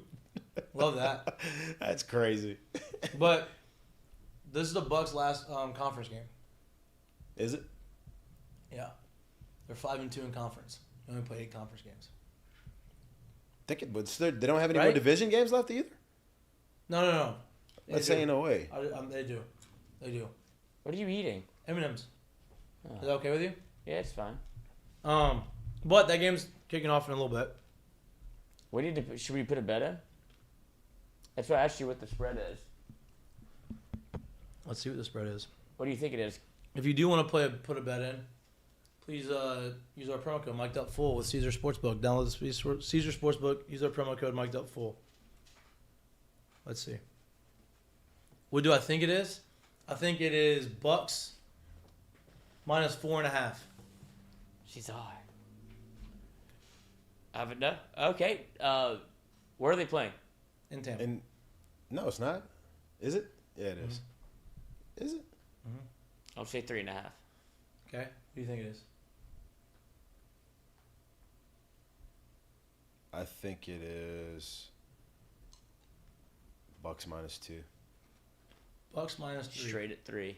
Straight at 3. Just a good old home field advantage. Now, will people hate me if I just go ahead and take the Bucs? Do it, because Better quarterback. Yeah, they'll hate you because we're Marshawn's still rooting out. on this this tandem bet. I don't know right I mean, what makes you have any confidence? I'm gonna take the. I have 0 comments. I'm gonna tease it. Marshawn's out too. Is he out again? I thought he was gonna be in this week. Mike Evans' nemesis. Oh, it just went to 3.5. I mean, perfect. Jesus Christ. Oh, now it's locked. I mean, are you fucking kidding me? You snooze, you lose, buddy. I was trying to work. He kicked it, baby. But that game's on.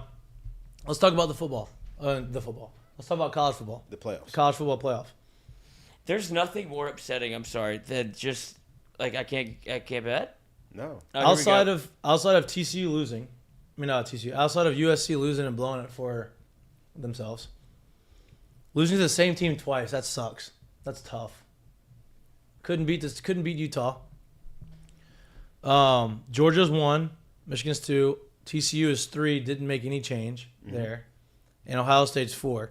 Do you think that they did it right? Yeah, I do too. I do too. Yeah, I'm fine with it. I do too. And we talked about it. If TCU got blown out, then I think you maybe have a little bit of some drama there. But they didn't. They lost in overtime. They also lost to the same team. No, they beat Kansas State the first time. Kansas State ended up beating them this time. But I think we must be way behind. I think years like this is what's going to make. Can you just go to YouTube TV? I tried to log in. It wouldn't let me.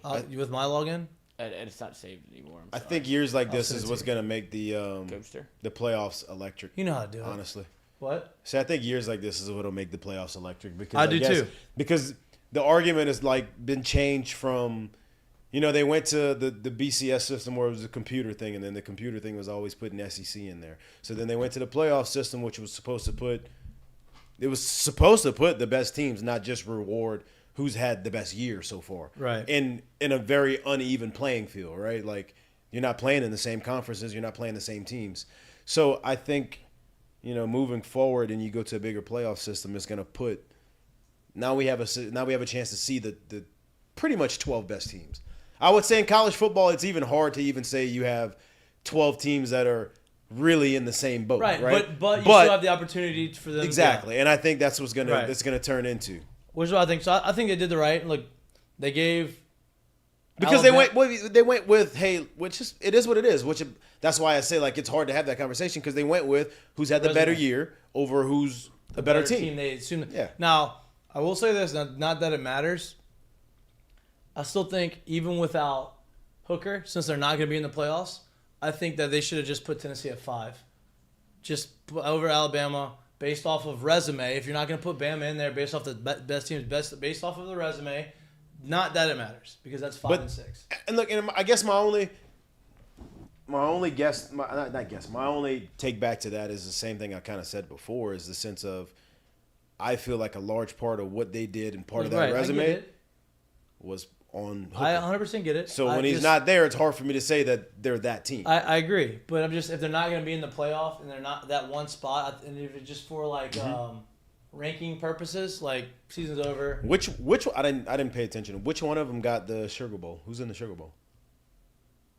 Lloyd.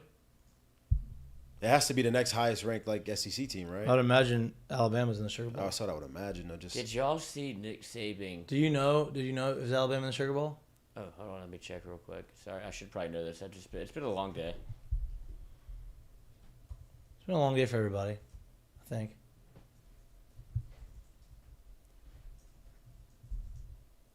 Alabama has 4 players in the portal, which I know. The offensive tackle. They're in the Sugar Bowl. Sugar Bowl. Who against who? Kansas State. That's who they got, Kansas State? Yeah. Tennessee, Clemson. Give me Tennessee. I like that matchup. Well, actually, yeah. I changed my mind. I don't know. They don't have that new quarterback. Yeah, they don't have DJ playing. He's out of there too. He hit the portal. LSU. No. Fuck no. He can And stay where he's at. people are talking about Drew Pine from Notre Dame. Fuck no. We don't need anybody coming in here out of the portal in the quarterback position. We good. We don't need any of that. We all right. They're good. That said, if you lose one, they probably will bring somebody in. They have a recruit whoever's coming in ain't coming in to be the guy. They have a recruit coming in. They're not going to bring in or transfer a guy in just to be here. They have a guy coming in. You know who is? Alabama. They're getting Drake May. That's going to happen. We've been saying it for a little bit now. But who is that? That's the quarterback at North Carolina. Let's see. So they're back. They're back. I don't know. He has to have somebody to throw it to. They had a guy this year. He didn't really have the guys like they've had in the past to throw it to. What do y'all got on the USC Tulane game?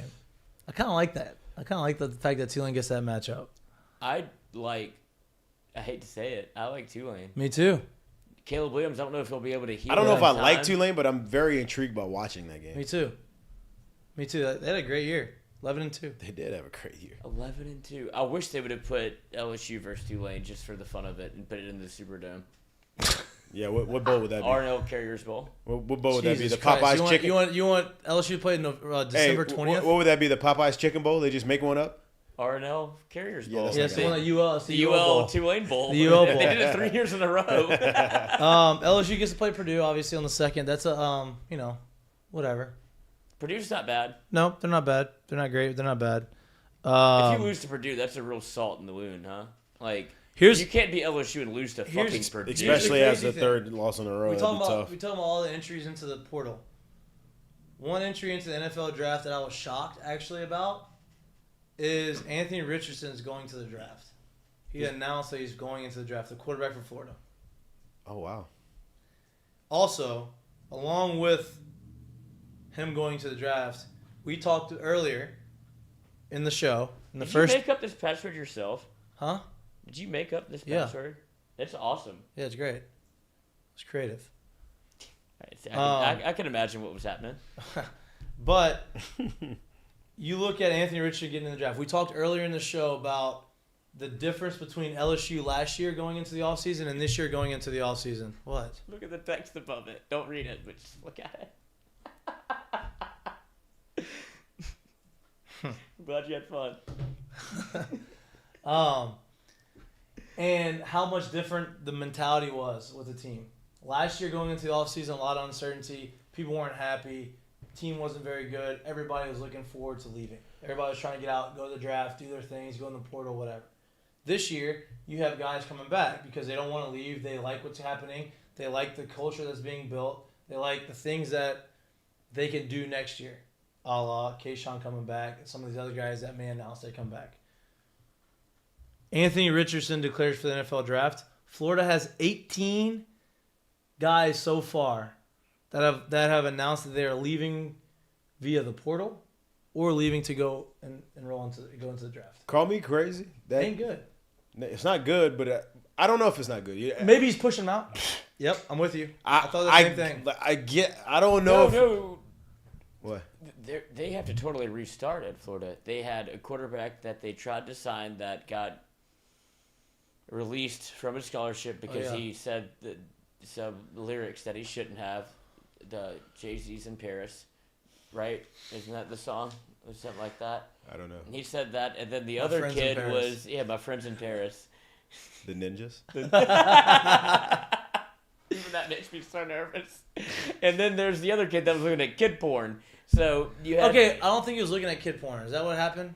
It was. I mean, it's technically right, I mean, but yeah. like, is But I'm it? saying they Here's have my no quarterbacks No, on I'm the not roster saying. right I'm not now. saying that's right. But is it? I don't know. We don't know the story. Like, is it? Did he? And he should have got. It was John Kitna's son. Yeah. Mm-hmm. John Kitna's son got kicked out. Got kicked out of school. My Going question. to I don't fucking know, jail, Greg. I don't know anything about the situation. The actual, And anything other than the fact that that's the reason why he got kicked out. Now he was a freshman. Does it mean that he was hanging out with a junior in high school? And I don't know. You know what I mean? Like, was that the situation? Charge $9 to your account for 4K plus. My bad. What? You got 4K. Well, can you, You got take good that resolution now. Nah, It's you're only in there. $9, dude. Off? It's $9 a month. I don't want to watch anything on 4K. Why not? Jesus Christ. I just said okay. I'm kidding. I didn't do that. I know you didn't do it. But I'm with you. So there are 18 guys and counting in the portal and transferring. And going to the draft. I'm with you that maybe they're getting rid of some people and maybe they do have to restart. The beauty of with their situation is, if you don't have any quarterbacks, the portal is full of them right now. Oh yeah. Like full of high quality quarterbacks that I'm sure they can go out and get and fill their roster. For some reason, if Billy and his staff is anywhere near the coach that he's perceived to be at this point still, kind of makes Florida kind of scary next year. Not in the sense that you think that they're going to go out and it kind of makes you think that they could have a LSU type year that they had this year next year. I think he's taking a page from Brian Kelly's book. Like, I got to clean this whole thing I think he's cleaning it out, getting in guys that he wants in there, and then kind of go for it. Kind of go with it like that. That's what I think. That's what it seems. Yeah, like I'm to with me. you. I think that, it's obviously Florida. Like, you have the ability to get guys. The Saints fucking stink. What do you mean? What do you mean? What do you mean? I mean, that guy whiffed. They got half a yard. I'm just saying. He was ready for him to be in the end zone. He was ready to have some negativity right there. He just knew he was about to break 6 tackles and be in the end zone. Who do you think? Do you think LSU gets anybody in the like? Obviously, we're gonna get some people in the portal, but like not. I mean, how many people do you think we're gonna go after in the portal? Like Brian Kelly likes to say, he likes just to top it off. I honestly don't think they're gonna grab too many this year. When I say two, I think it depends on who comes back. Yeah, that absolutely is contingent on that. But the only reason I'm going to answer it the way I am is because we do the Shea Dixon Power Hour, and he said between 8 and 10 in the portal. That's what I said. I was like, that shocked me, and he might even have said more. I feel conservative saying that number. Good tackle. But that's what Shea said. He's like, they're looking for 8 to 10. You just had a guy. Did he tell you what positions they're looking for? Corner for sure. Corner and defensive tackle. Okay. And linebacker. So a lot on the defensive side. He wanted to say wide receiver, but that was contingent. I mean, obviously he didn't know Kayshon was coming back. Like, nobody knew that. So, but yeah, they're looking to rebuild on the defensive side because you're losing Colby Richardson. You're probably going to lose Mekhi Gardner. There's a chance you lose Greg Brooks. Joe Fouche's leaving. Like, he's a senior. Like, so those are 4 guys that you've relied on all year. And that's when do they not have any Denver faith Harris. I mean, I know they want to do it as far as like building their roster and having some experience, but do they not have faith in some of the guys that they have? They don't have any. Like, they don't have any freshman guys. They don't have a lot of freshman recruits at corner. Like, they're. What about safety though? You named 2 safeties. You know what I mean? So that's what I'm saying. They're gonna have to go, and they're grabbing kids. They are recruiting guys. You hope that you land Javian Taviano. You hope that you land Ricks. But they're not. Yeah, those are 2 guys. If they come, they're gonna play. Like, those are 2 5-stars that are playing. At least But you'd imagine that's pretty good for recruiting purposes. Right, but you don't want to start 2 freshmen on the corners out there. Unless they're good enough. But they're going to have to. So they're going to look into the portal, and somebody for LSU, let me go find it, a linebacker just hit the portal. It's the first guy to leave from LSU into the portal so far. Sampa. No, that already happened. Yeah, I know. So I thought you were going to say. No, this is a new one. Let me find his name. Hold on. Tiger Droppings, help me. Can't find it. I'll find it in a second. All right. Well, I mean, the portal is cooking. There's 700. They opened today. 700 players in there already. It's unbelievable. That is crazy. So, I mean, 700 players when this doc was made. I can imagine that there's probably more now. Yeah. Like even if it's just 10, it's probably more now. We're going through these headlines. Okay, NFL football. Did y'all watch NFL this Sunday? Yeah. Oh, and also while we're on the recruiting bit, I'm sorry, I put this in the document. I just haven't said it yet. LSU targeted tight end Jackson McGowan. He decommitted from Cincinnati today. LSU offered him a scholarship. So Mike Denbrock obviously has Cincinnati ties. Yeah. So look for LSU. They're trying to build their offense the way that they want it to. Markway or whatever. I mean, he's got 2 torn ACLs in 2 years. He hasn't played football in high school in 2 years. So you don't sound like you like him too much. I respect his Galloway, grit. Obviously, 4-star guy. Who? Galloway. Yeah, but he's coming in 2024. Yeah, that's next year though. And then there's another guy that they've offered that's committed to Vanderbilt. That is 6'7", 235 pounds. That's an absolute monster. Vandy is the key to if you want to find somebody that's recruiting well, but they get sniped every single time. I say you can't keep that roster. Jack Bash. Whatever is good on the Vandy roster just ends. There's People no way. just go take. Oh God, just cherry pick it. The heck. But to the NFL, y'all watch Joey B and the boys, huh? Yeah. Coach. He's pretty good at quarterback. Looks like there's a changing of guard right now in the I'm not saying yet. You want to know what's so funny about watching Joe play? 3-0 in the last 3 games against the Chiefs. Wait, you want to know what's so funny about watching him play? Is that it is so very easy to see that Mahomes, Josh Allen, maybe even 2 or 3 more guys that you could sit here and say they're much more talented than him, but Joe just knows how to play the position and how to win. Right. And he's a straight up winner, bro. Yeah. And they don't want to acknowledge him as like that guy because it doesn't look like that. He's that guy. But he's that guy. And people made the comparisons, and I know it's hard because he's the best quarterback of all time, but they made the comparisons to Tom Brady. That's what it looks like. That's what it looks like. Go ahead. That's exactly what it looks like. We shout out Hunter Fournette in the chat, one of our guys. He just watches every show. What a legend. I love that. But he said Mekhi Gardner commented on Kayshon's post saying, yeah, we need that ring. So that would be a massive get for LSU to get him back. Obviously, the measurables of him. You don't have to worry about corner that much. Now you can move Taviano into the slot or move Desmond Ricks into the slot. Like, that's a massive get back because that's what LSU needs the most. These are happening. If you're not losing guys at that spot. spot. We have some flashing lights going on there. Because it's the Andy weekend. Dalton's playing. It stopped. But yeah, back to Joe. Like we saw it here and we got to watch it for a full season, and so like it's easy being partial to LSU. It's easy for us to acknowledge how great he is. But because it doesn't look like Justin Herbert, people don't want to say like, oh, he's that guy. Yeah. But he's that guy. He's that guy. Like he's legit that guy, bro. He has beaten the Chiefs the last 3 times he's played them. And the Chiefs are kind of the measuring stick. And they're all 3-point games too. Yeah. So it's all back and forth. I beat you in the end. Yeah, and Joe, I mean, God, he's so good, man. And if it's you fun had to watch. 4K, it wouldn't flash like that. Is that the case? Mm-hmm. I don't think that works. That's how that works. But we'll find out. You watched the game. Appreciate that. You watched the game, and I was watching it. It's like, damn, like it was one of those games where like I made sure that I was in front of my TV so I could watch it. You know what I mean? Like that's fun. That's fun to watch. And the Bengals obviously get played a lot down here now because of the Joe Burrow effect. But man, they're doing it, bro. Jamar Chase is back, and he balled out again. What injury did he have? He fractured his hip. He had the hairline fracture in his hip, and that he played with for 6 quarters. That he just came back. And he went. They said his numbers. The 6 quarters that he played with a fractured hip, 13 catches, 250 yards, and 3 touchdowns.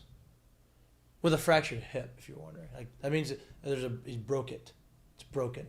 Fracture is broken. When we X-ray that thing, it's not completely white. There's something. Broken. There's a dark spot in there. And then he came back off of his thing, and Tony Romo was so fucking funny, man. He's just like, do you think there's gonna be a rest?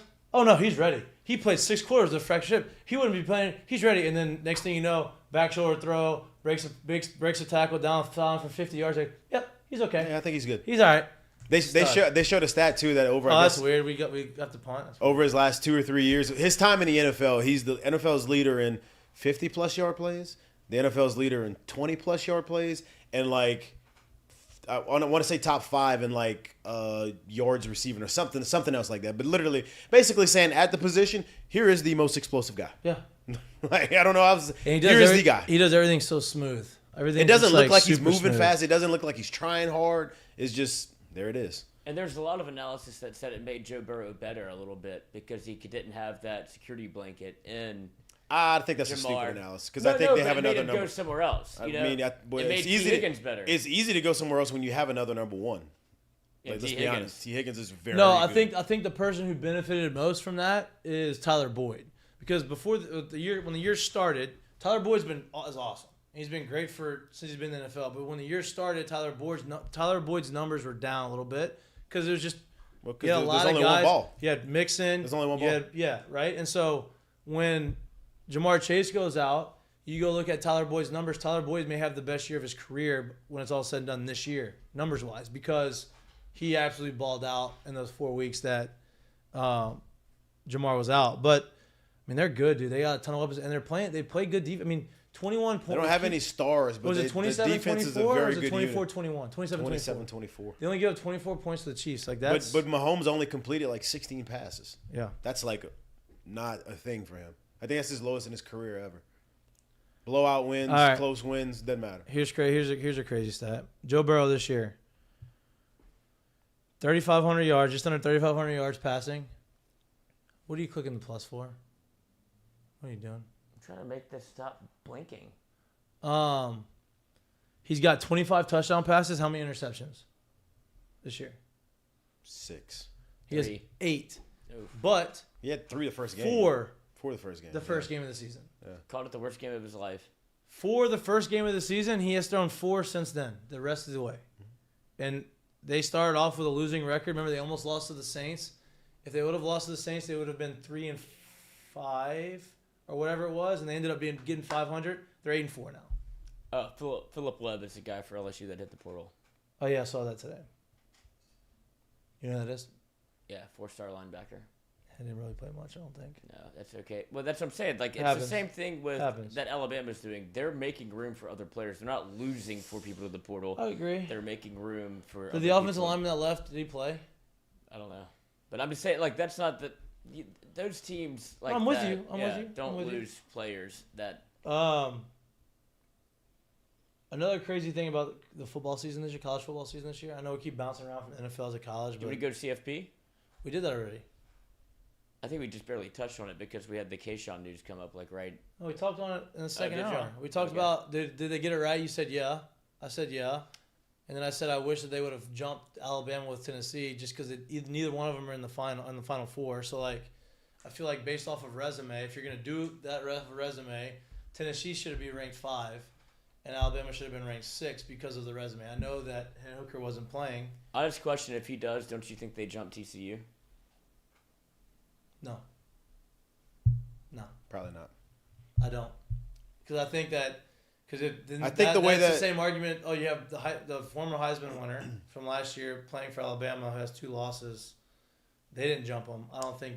I just think the way the end of the season played out and how some of these teams lost, and then some of them were big losses, and that loss wasn't that big. I think they were going to. Problem is you just can't like the loss of South Carolina is too egregious. Yeah, right. But I mean, outside of that, like Beamer ruined like the whole playoff. He played spoiler all year. Man, I want whoever's coached under any part of that family in special teams, I want them as our special teams coach. Yeah, how do we get them down here? Because Jesus Christ, I mean, special teams single-handedly cost you 2 games. Yep. And this one was the most. How good of friends would we have to be if I cost you like multiple shows? Would you be like, look, dude, I've given you a ton of opportunities? I mean, it would. Wow. What a tackle that was! Like we said, dude, when we speak about the what just happened in that last game, like that is egregious. That's not coaching. Literally falls on. Know that this has happened. You should know. Where'd they go? It falls on one person. It falls on one person and one person only in my mind, and it's not the head coach in that situation. He's gonna take the blame for it, but that's not his fault. And if I gotta coach that up to my coaches, I can't have you coaching with me. Like I need you to be able to take care of that because that's basics of football that I could see slipping the minds of 18 to 22-year-old kids. It can't slip yours. And here's the deal. If it does slip the mind of them, that's still on you because that should be reminded every time. It was a whole unit, man. Yeah. It wasn't 3 of them. Right. The whole unit was Nobody going. knew. Like that's The a whole problem. team was off the field. Yeah, that's a problem. Nobody knew. I don't know, man. It's just, but like outside of the top 4, you're talking about the So if the ball comes to rest, he Doesn't can't matter. pick it As up. soon as the ball stops spinning, it's dead. Dead. That's when it's dead. You didn't know that?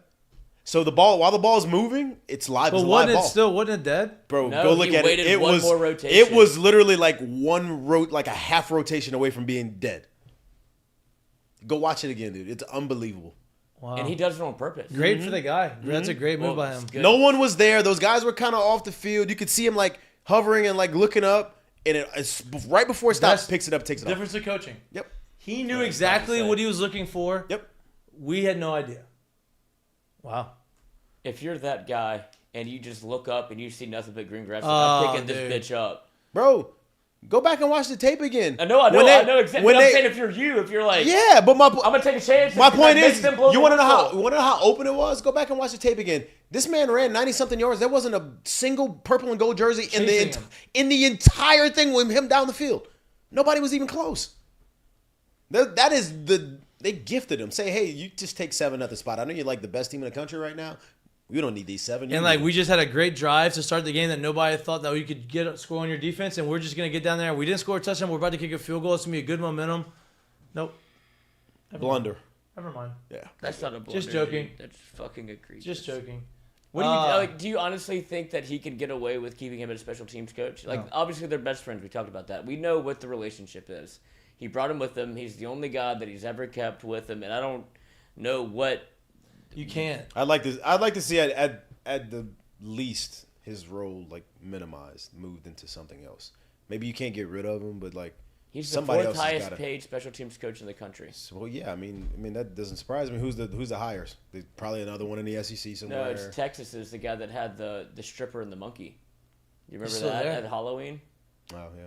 He must be good at it, or Must they're be. best friends. Must be. It's kind of a down year for the Heisman, isn't it? Don't y'all think? Yeah, a little bit. Whoever the think so. TCU quarterback is might have won it. See, I still think Caleb Williams won it. He gritted and gutted. Even though they lost, I still think Caleb Williams should win it. He's the I best think player in the country. I think he should win it. You know, and like But he's got another year. still, I mean that doesn't. I think matter. they give it to the TCU. Jared Zabransky does. Max in Duggan there. should not win it. He might have won it. I don't think he's that good. Yeah, I don't think he should. I don't think he's that good either. He shouldn't have won it. That was an unbelievable. That was my going to be my curtain call. I think you should give it to Are they gonna give it to Stroud I think you should give it to based Baker. off of last year too? No, Caleb Stroud can't. CJ Stroud, CJ Stroud. I do this all the time. Caleb Williams. Yeah. And Bryce Young. He could also win the Heisman. Hendon Hooker, they should give it to him. What are you gonna say? You're about to say you had a thought in your mind, and then you stopped talking. About what? CJ Stroud. Oh, you can't lose to Michigan like that. When you have those weapons, it depends on. What do you mean? Michigan's maybe better than them. I know. Well, that's what's funny about the CFP playoff is they're going to match up to where, if it happens and they play each other again, Ryan Day might get fired. They were chanting Urban's name at the last game. Nah, he ain't getting fired yet. That's so stupid. I agree. He's a great coach, but it's also a little bit of the Lincoln Riley factor where it's like, okay, your offense works. But you can't win the games that we need you to win. It's fun to go. LSU did the same thing with Les Miles. It's fun to go 10-2, but I'm trying to win everything. He's not getting fired, bro. He's not getting fired. I don't think so either. But I'm saying they're calling for his Well, job. the fans are crazy, but he ain't getting fired. Saints haven't gotten one first down the whole first quarter. You think is it time for Jameis? Like, just got the fuck out the game. Thank you. And then this happens.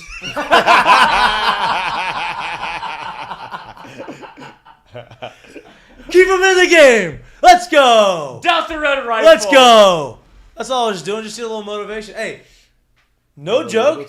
This guy's fucking good, man. He's fast. Hey, undrafted. He had that first touch of his career, the reverse for the touchdown. Like, this guy is like, They might have found Shahid. their big play threat. Got a lot of straight line speed. fucking I don't know how you Ted catching the Ginn. ball like a loaf of Ted bread. Ginn. but- God, just add Sean Payton back to the mix and get a. I'm telling you, Sean You Payton see signed Drew Brees Lamar. pretending to get struck by lightning. He's such a fucking jerb. Well, that wasn't him. That was the producer of the commercial. Yeah, The guy who directed you the have to commercial. sign off on it. He's such a loser. Like he really Dude. is kind of just such a square. He's the white Russell Wilson. Nah, I wouldn't go that far. No. Nah, ain't gonna go. I'm not A going. lot that of guys that play for him love him. Not I agree going with that that far. too. So that's not because he wins. No, because of like he was genuine like around the guys. So I'm not. That's hard. I Yeah, get. you're right. I You're get. I right. get what you're saying. That some of the stuff doesn't seem like it comes off genuine, but like, I just think that it's because like he legitimately is like that way. A nerd. Russell Wilson is trying so hard to be somebody that he's actually not. You I don't what know mean? who Russell is. He don't know either. Boy, I mean, I like that. Okay, so that one game that Russell Wilson, all I needed was like 6 points, and he sucked and didn't give me, and I lost to McGee by like 3 points.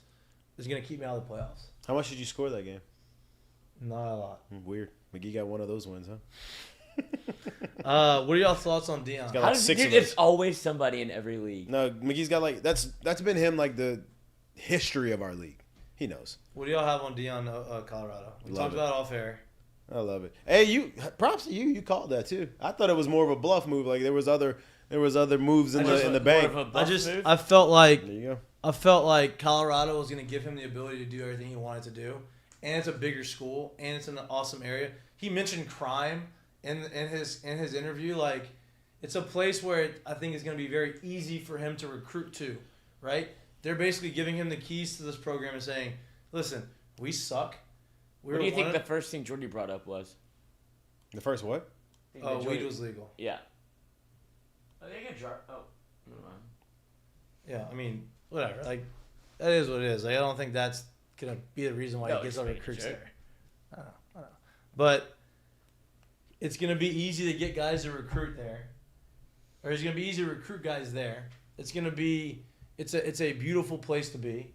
A lot of homeless people. And they're giving them not Boulder though, huh?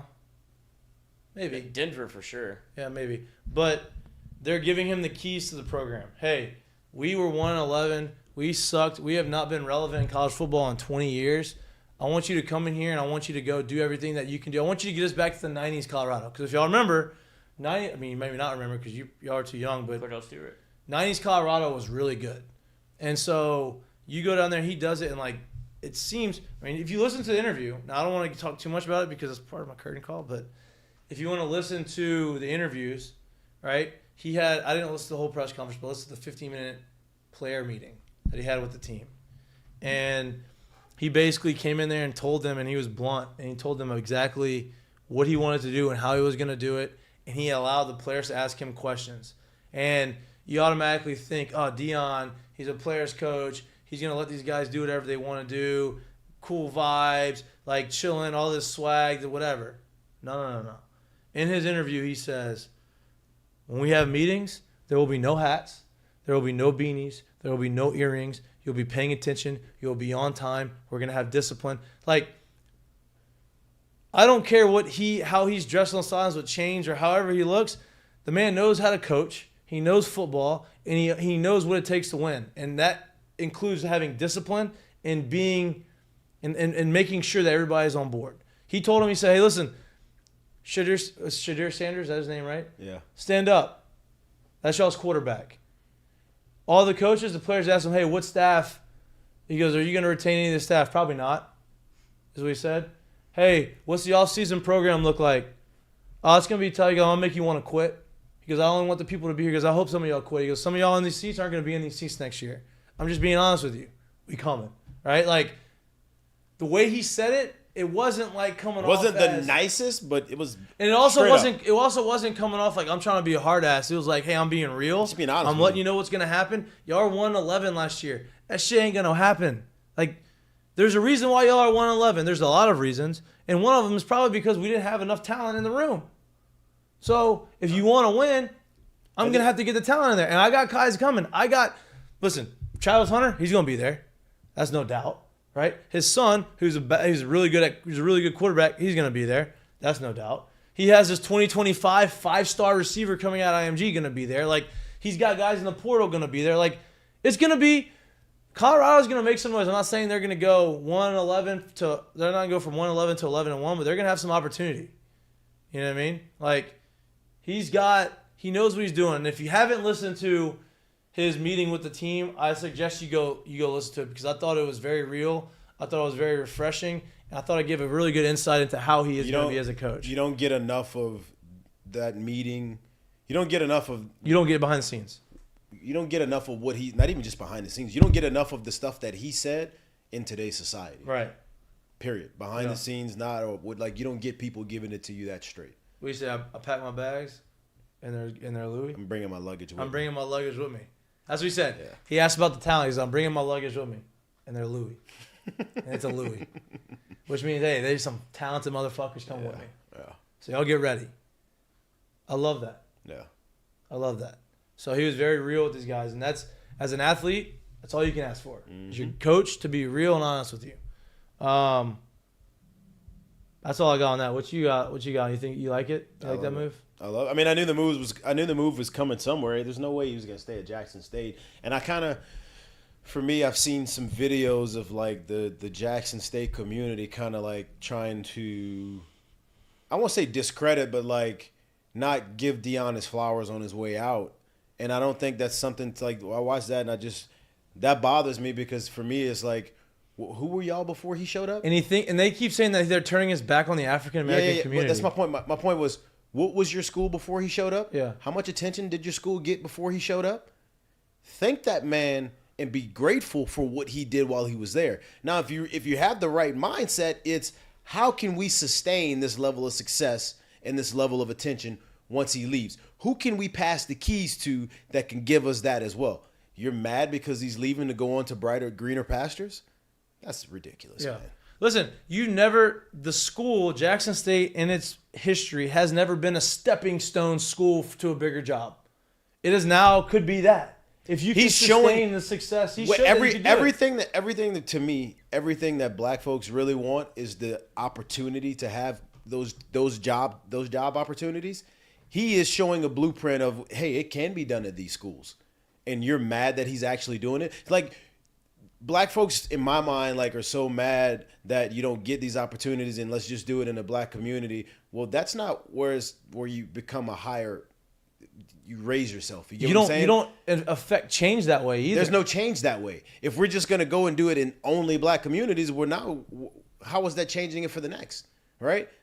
So he's going to do it, and he's going to do it at a higher platform right now. You can't be mad at someone. He's giving the next guy the blueprint that may not have the past success in sports, the stardom, the fame, and all that stuff that he had. But maybe if he goes to Jackson State or goes to Southern or goes to Alcorn State and does that kind of success, maybe there's a road for him to get a big job. And when that wasn't really a thing before. And Dion said in his interview, right? He said, my mission, my goal in life, the reason why God put me on this earth is to affect change. And I affect change in the only way that I know how to affect change. And that's through football, that's through sports, that's through affecting these kids and changing these kids and mentoring these kids. And he said, I felt like this is the best way for me to affect change. How can you get mad at that? Then he said, last time I checked, I was still black. That's what he said. He goes, last time I checked, I'm still black. I don't know what y'all are talking about. I love that. I can't wait to watch it. But that's kind of my curtain call, but whatever. My take on it for Dion, which I think is, you didn't know what Dion was going to do, right? Like, you thought he might be like almost island hopping to the next big job and be like, oh, I'm going to capitalize off my stardom. I'm Dion, I'm prime. Like, Deion Sanders is probably my favorite athlete of all time. Mm-hmm. Like, and I don't know, that's not a hot take. Nope, I'm with you there. But it is one of the few people I've seen that I was like, oh my God, that's how, like, I started to lay out my uniform because I found out he laid out his uniform. Like, that kind of stuff where it's like, I have so much supreme confidence in myself that this is what I'm going to do and y'all are going to have to see it. Like, it ain't my fault. Like, and I'm going to go out there and do it. And for him to take this job and kind of, I don't want to say swallow his pride, but to do it the right way. He's building his resume up from going from an HBCU and built that thing from the mud. Like they had a boil advisory on their water. They didn't have facilities. People were stealing from his son. And he was like, this shit ain't gonna fly. Like, what do you think y'all are doing here? Like, I came here to help, and y'all are hurting me. And for him to go take I don't want to say a smaller job, but to take the next stepping stone in terms of a Colorado job, I thought it was super impressive. It means he's in it for the long haul. He's not doing it for attention. No, he's doing this for the real reason, He thinks that he is going to be a head coach, and if Deion Sanders thinks he can do something, yeah. But here's the deal: that's all I need I don't to know. even think that he took the job not thinking that I'm gonna use this as a stepping stone to get to where a bigger job. I think he took this and said, "Hey, this is the biggest job that I can have right now, or biggest job. I'm gonna take my biggest opportunity, and I'm still going to." He's doing it because he wants to influence people, right? He wants to build his legacy, and his legacy isn't about being, I'm going to be the best coach in the world. That's just a byproduct of what he's like, the hard work and what he's doing, his personality. And he's earned it. Yes, he has. Yes, he has. And people think that, he's just a name and he's a publicity stunt. Y'all just don't. What happened? We turned the ball over or something? They just stink, dude. Yeah, they do stink. I mean, they were driving on the other side of the 50, and now Tom Brady's got the ball on the other side of the 50. Oh, love that. That's Julio. He's probably hurt. Oh, he's mad at himself. So I think that alone. I think that big old empty house. He's doing it the right way. I'm with you. All right, let's go to the Seggies. Not My Fault, brought to you by Dozy Place. Thank you for saying that. Not my fault. Not my fault. Wait, where is it? Look at Robin Roberts on there. Okay, so the not my fault. We may have touched on it just a little bit, but Kirby Smart running a wide receiver reverse the Philly pass special to score 50. How bitter can you be? You got embarrassed by LSU in 2018. You got embarrassed, and then by they LSU celebrate in it hard. 2019. They're celebrating, and then they do the get hard. the gat. They do all they do the gritty. And it's just like, bro, I didn't know that we lived rent free in your head like that. Like we obviously did, and I'm okay with it. Yeah, that's fine. I'm fine with it. I'm fine with it. You know why? Because it's gonna come back around. Yeah. You know what? I love Brian Kelly's answer to it. He said, "I don't give a shit. Because I don't care. Because my job is to stop that. So if they want to go and do that, that's fine. Like I didn't think anything of it. I didn't give it a second. I didn't give it a thought. My job is to stop it. I didn't stop it. They scored 2-point conversion. I didn't give it another thought. I love that response." Because that's still in their head. That's in the player's head. And I hope they get to play him again next year and they boat race the fuck out of him. And then you don't go for 2. Who's going to be their quarterback next year? Might be Drake May. There got to be somebody over there sitting under there that's like younger than 27 that can play quarterback for him. Also, very bad mic drop by that guy. That guy fucking stinks. That's what that was my best tweet in a long time from my personal account. I quote tweeted and I said, "This doesn't look as cool when he does it." You know what I mean? Because obviously Joe did the whole ring thing and did his deal. He was going for something like that. And he tried to do the mic drop and I'm like, damn, that just didn't look good. That just didn't look that cool. And I really wasn't trying to call him out. I was like, this doesn't look as cool when he does it. I was just stating the facts. Stetson Bennett, Gunnar Stockton, freshman, and Carson Beck, redshirt sophomore. They'll get someone in the Jackson Muschamp. I wonder who he's related to. They'll get someone in the portal. Colin Drake. I think he's actually highly rated. All right, we got curtain calls. They're gonna get somebody in the portal. Yeah. Curtain calls brought to you by Assured Partners. Mikie Mahtook. Yeah, Mikie Mahtook. Brought to you by not by me, but by me from Assured Partners. My curtain call is something. So I don't know if I'm just conditioned to think stuff like this is not real. But I think back to those, you remember those Nike commercials where they used to have Vic throwing the ball out of the stadium and it just looks so real. So I don't know if I'm conditioned to think stuff like this isn't real or not.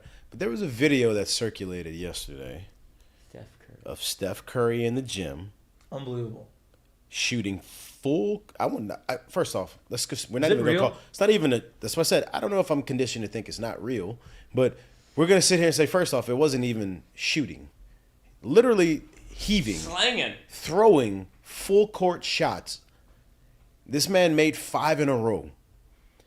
Now these balls never left the screen, which at the young age that I was when the Michael Vick commercials came out, or the LeBron, whenever he was shooting them full court, it's like, it's coming from the rafters. It came out of the screen. These balls never left the screen, so I don't know if I'm conditioned to think that it's fake or not. But if it's real, and you haven't had a chance to go see it yet, it is so unbelievable that it is really hard to believe that it's real. But if it is real, that's my curtain call, because that is alien ability. Yeah. That's not human stuff. Because it did it with like no issue. None. Like as if like that, as if that's not the first time he's done it 5 times in a row. Yep. Like, and he runs up the court going, "That's 5." Like that's what made dude. Jay Mitch, we're in the exact same boat, because I was literally watching it and I went straight to the comments going, "Who's gonna tell me it's fake?" I need someone to tell me this is not real. This is fake. Yeah. And I did all of the same calibrations that you did. It was like the ball never left the screen. He did it again. It's all in one take, and I was like, "This is." And you can hear dudes in the background. I was like, "This is real. I think this is real. I'm not getting fooled by the internet again." Have you seen it? Mm-hmm. It's unbelievable. That's my curtain. Oh, y'all can't see it. But, dude, he's throwing it like a bad hit. Yeah. I don't know if it's real or not. So. That's it's hard for me to believe it is. I really do. Like watching it again right now. He's throwing it like an asshole. Like he doesn't care. And they're going in. He's going in, and they just leave. Not one hits the backboard. Like nothing. I don't know. If That's it's real. unbelievable. I don't think it's real. But I mean, it has to be. It's so hard to do that. Like it's hard to. There's believe. no way to fake it. I didn't, like I said. There's our guy Shahid Rahid. I could be really dumb and it could be really fake. It's unbelievable what I just saw though. So if it is real, which I hope it's real. I hope it's real. There you go. I have 2 curtain calls. Love that. 1 to Jay Mitch for hosting on Friday. Hey, I heard you killed it. Boys had a good show. Shout out. And 1 to me for bouncing back. Yes, he did. Yeah. I heard about that too. Yeah. But my other one is... A little rattled early on, but you know. Oh, I was never rattled. I beg to differ. I heard Someone got under that skirt a little bit. She wishes. I bit my tongue so hard it bled. Oh, man. You bite your tongue doesn't happen often. No, that's what I don't think you bit it. I think you just you stopped. I think it was I was mature. 1-0. No. I love it. It was so funny though. She was swimming. Hey, she was doing it. Second curtain call. I almost fucking drained the pool. Second curtain call is to the TCU quarterback. This man nearly... y'all can't see it. Hold on. Let me grab this back. Hold on. This dude nearly died on the field. It was Friday Night Lights. Did you watch the TCU game? I watched it, but I didn't see the end of it. Like, this was pretty impressive. It was pretty impressive. I've never seen somebody gut it out like that. Yeah. It was Joe Burrow versus A&M in 2018, where it's like, bro, he scores a 70-yard touchdown like by himself. Just he rushes the whole thing in. He scored like the last 21 points, I think, by himself. And then they try to celebrate with him, and he goes, "Get away from me!" Like. He couldn't breathe. He's about to throw up on the field. I was like, I haven't seen this since high school. Like, I haven't seen somebody put that much effort out until where he's just like, dude, bro, I'm dying out here for you some bitches. And I think part of that is why they got into the playoff, is how good it looked. Like, they're a fun team to watch. Whether it be they're good or not, they're in every game. Well, so he may have won the Heisman with that. I don't think he should, but I think he may have won the Heisman. I think he may, big prisoner of the moment. Yep. I like that. Good job, Lloyd. Thanks. Good job. I talked a little bit about it. I kind of ruined it. My curtain call. Well, Jack's curtain call. I guess that's Jackson here. Jack's curtain call, since he's not on the show, is Dr. Pepper gives both girls the $100,000 scholarship after they basically they tied going to overtime. They moved him back a little bit. Is that what happened? No, they reloaded the balls. I thought they were going to move it back too. Me too. But so they go into overtime. Then the one girl beats her by like a split second, even though both balls were out at the buzzer. That's not what happened. So what happened was I watched this live because I was live betting. I was in the bar, so I couldn't really. Yeah, they explained it on the show. I guess the game, whatever. They tied again. But they said they did a preliminary tiebreaker before the actual competition to see if this happened. They did dot all their I's and cross all their T's. But that shit has to play out on live TV, baby. Right. Like anybody can shoot in practice. Like they were like, well, she won earlier before we filmed it, and everybody's like, what the fuck? No way. Yeah. Well, they did right. Yeah, they made it right. Dr. Pepper's not struggling for money, obviously. They did right. Gave both of them $100,000 scholarship. I will say that shout out to the guy who won that I forget the game earlier I saw. Dude won, and they interviewed him. Best non-athlete, never been in the spotlight post-game interview I've ever heard about what he was gonna do after, like, What with did he the say? money. How did you hear He's that going- one?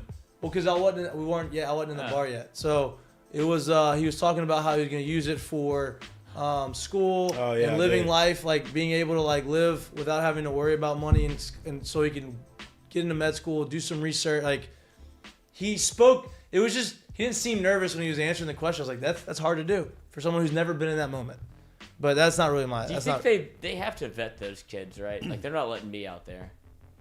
I don't know, but I'm not. That wasn't my curtain. My curtain call is. What before we move off of this, real quick? If you get to do that, and obviously throw the football. Obviously, the best way to do it, I guess, is this chest pass. Yeah, I can't do it. Can we change the rules? I hate that. I like to see you throw it. I would like for you. And to that's what I was going to ask you. I want you to be further enough. If you did it, I wouldn't trespass it. Even But I would throw like a darts with the football. I'd like to see him put the balls instead of in a bin. I'd like to see him put the balls. Maybe. I would like to see him put the balls like on like a basketball rack, to Yeah. where it's easier to grab the ball and throw it. Grab the ball, grab the laces, and throw put it. you far enough away where you can't trespass it in there. You have to throw it. I agree with Now, you may not make. You're not going to. Now we may not get many people that can make it, but Yeah. maybe that's where we start the vetting at. Right. Because that's what I was thinking. I remember when it started to happen because do you remember the girl that Dr. Pepper just saved my life? Like the girl that's like, Dr. Pepper changed my life. She cried on the live stream. Touchdown. Taysom Hill. What a play. A little pump and go. There we go, boys. But the girl that said Dr. Pepper changed my life, like I love Mr. Pepper. But we have to be able to throw this thing overhand. Yeah. Or make two divisions. Like Or one, even like you don't have to throw like a quarterback. Like even if you want to throw it like this, just don't. it can't be trespass it. this. Yeah, I don't like. I remember when the game changed. and I'd after that- like to see him give a smaller ball for the females, and we got to make it long enough to where you got to throw it. Yeah. Me too. I'm with you. All right, we're on lost board. so And I really do think it probably should only be in those situations. It should be female against female, male against male. Absolutely. Yeah, with you. What equality? Equality. Love is love. That's why we're getting a throw. I'm just saying. All right, so my curtain call was Deion Sanders obviously getting, but it wasn't that he got the job. It was his interview after he got the job and how he approached it and what they did, and just giving them an opportunity to do that. You know, not just falling into the trap of, oh, he's, you know, going to bring us some good publicity. Understanding that he's a really good coach, he's a good recruiter, and I think he's a good person. He knows how to get where he wants to get. So that's the one curtain call.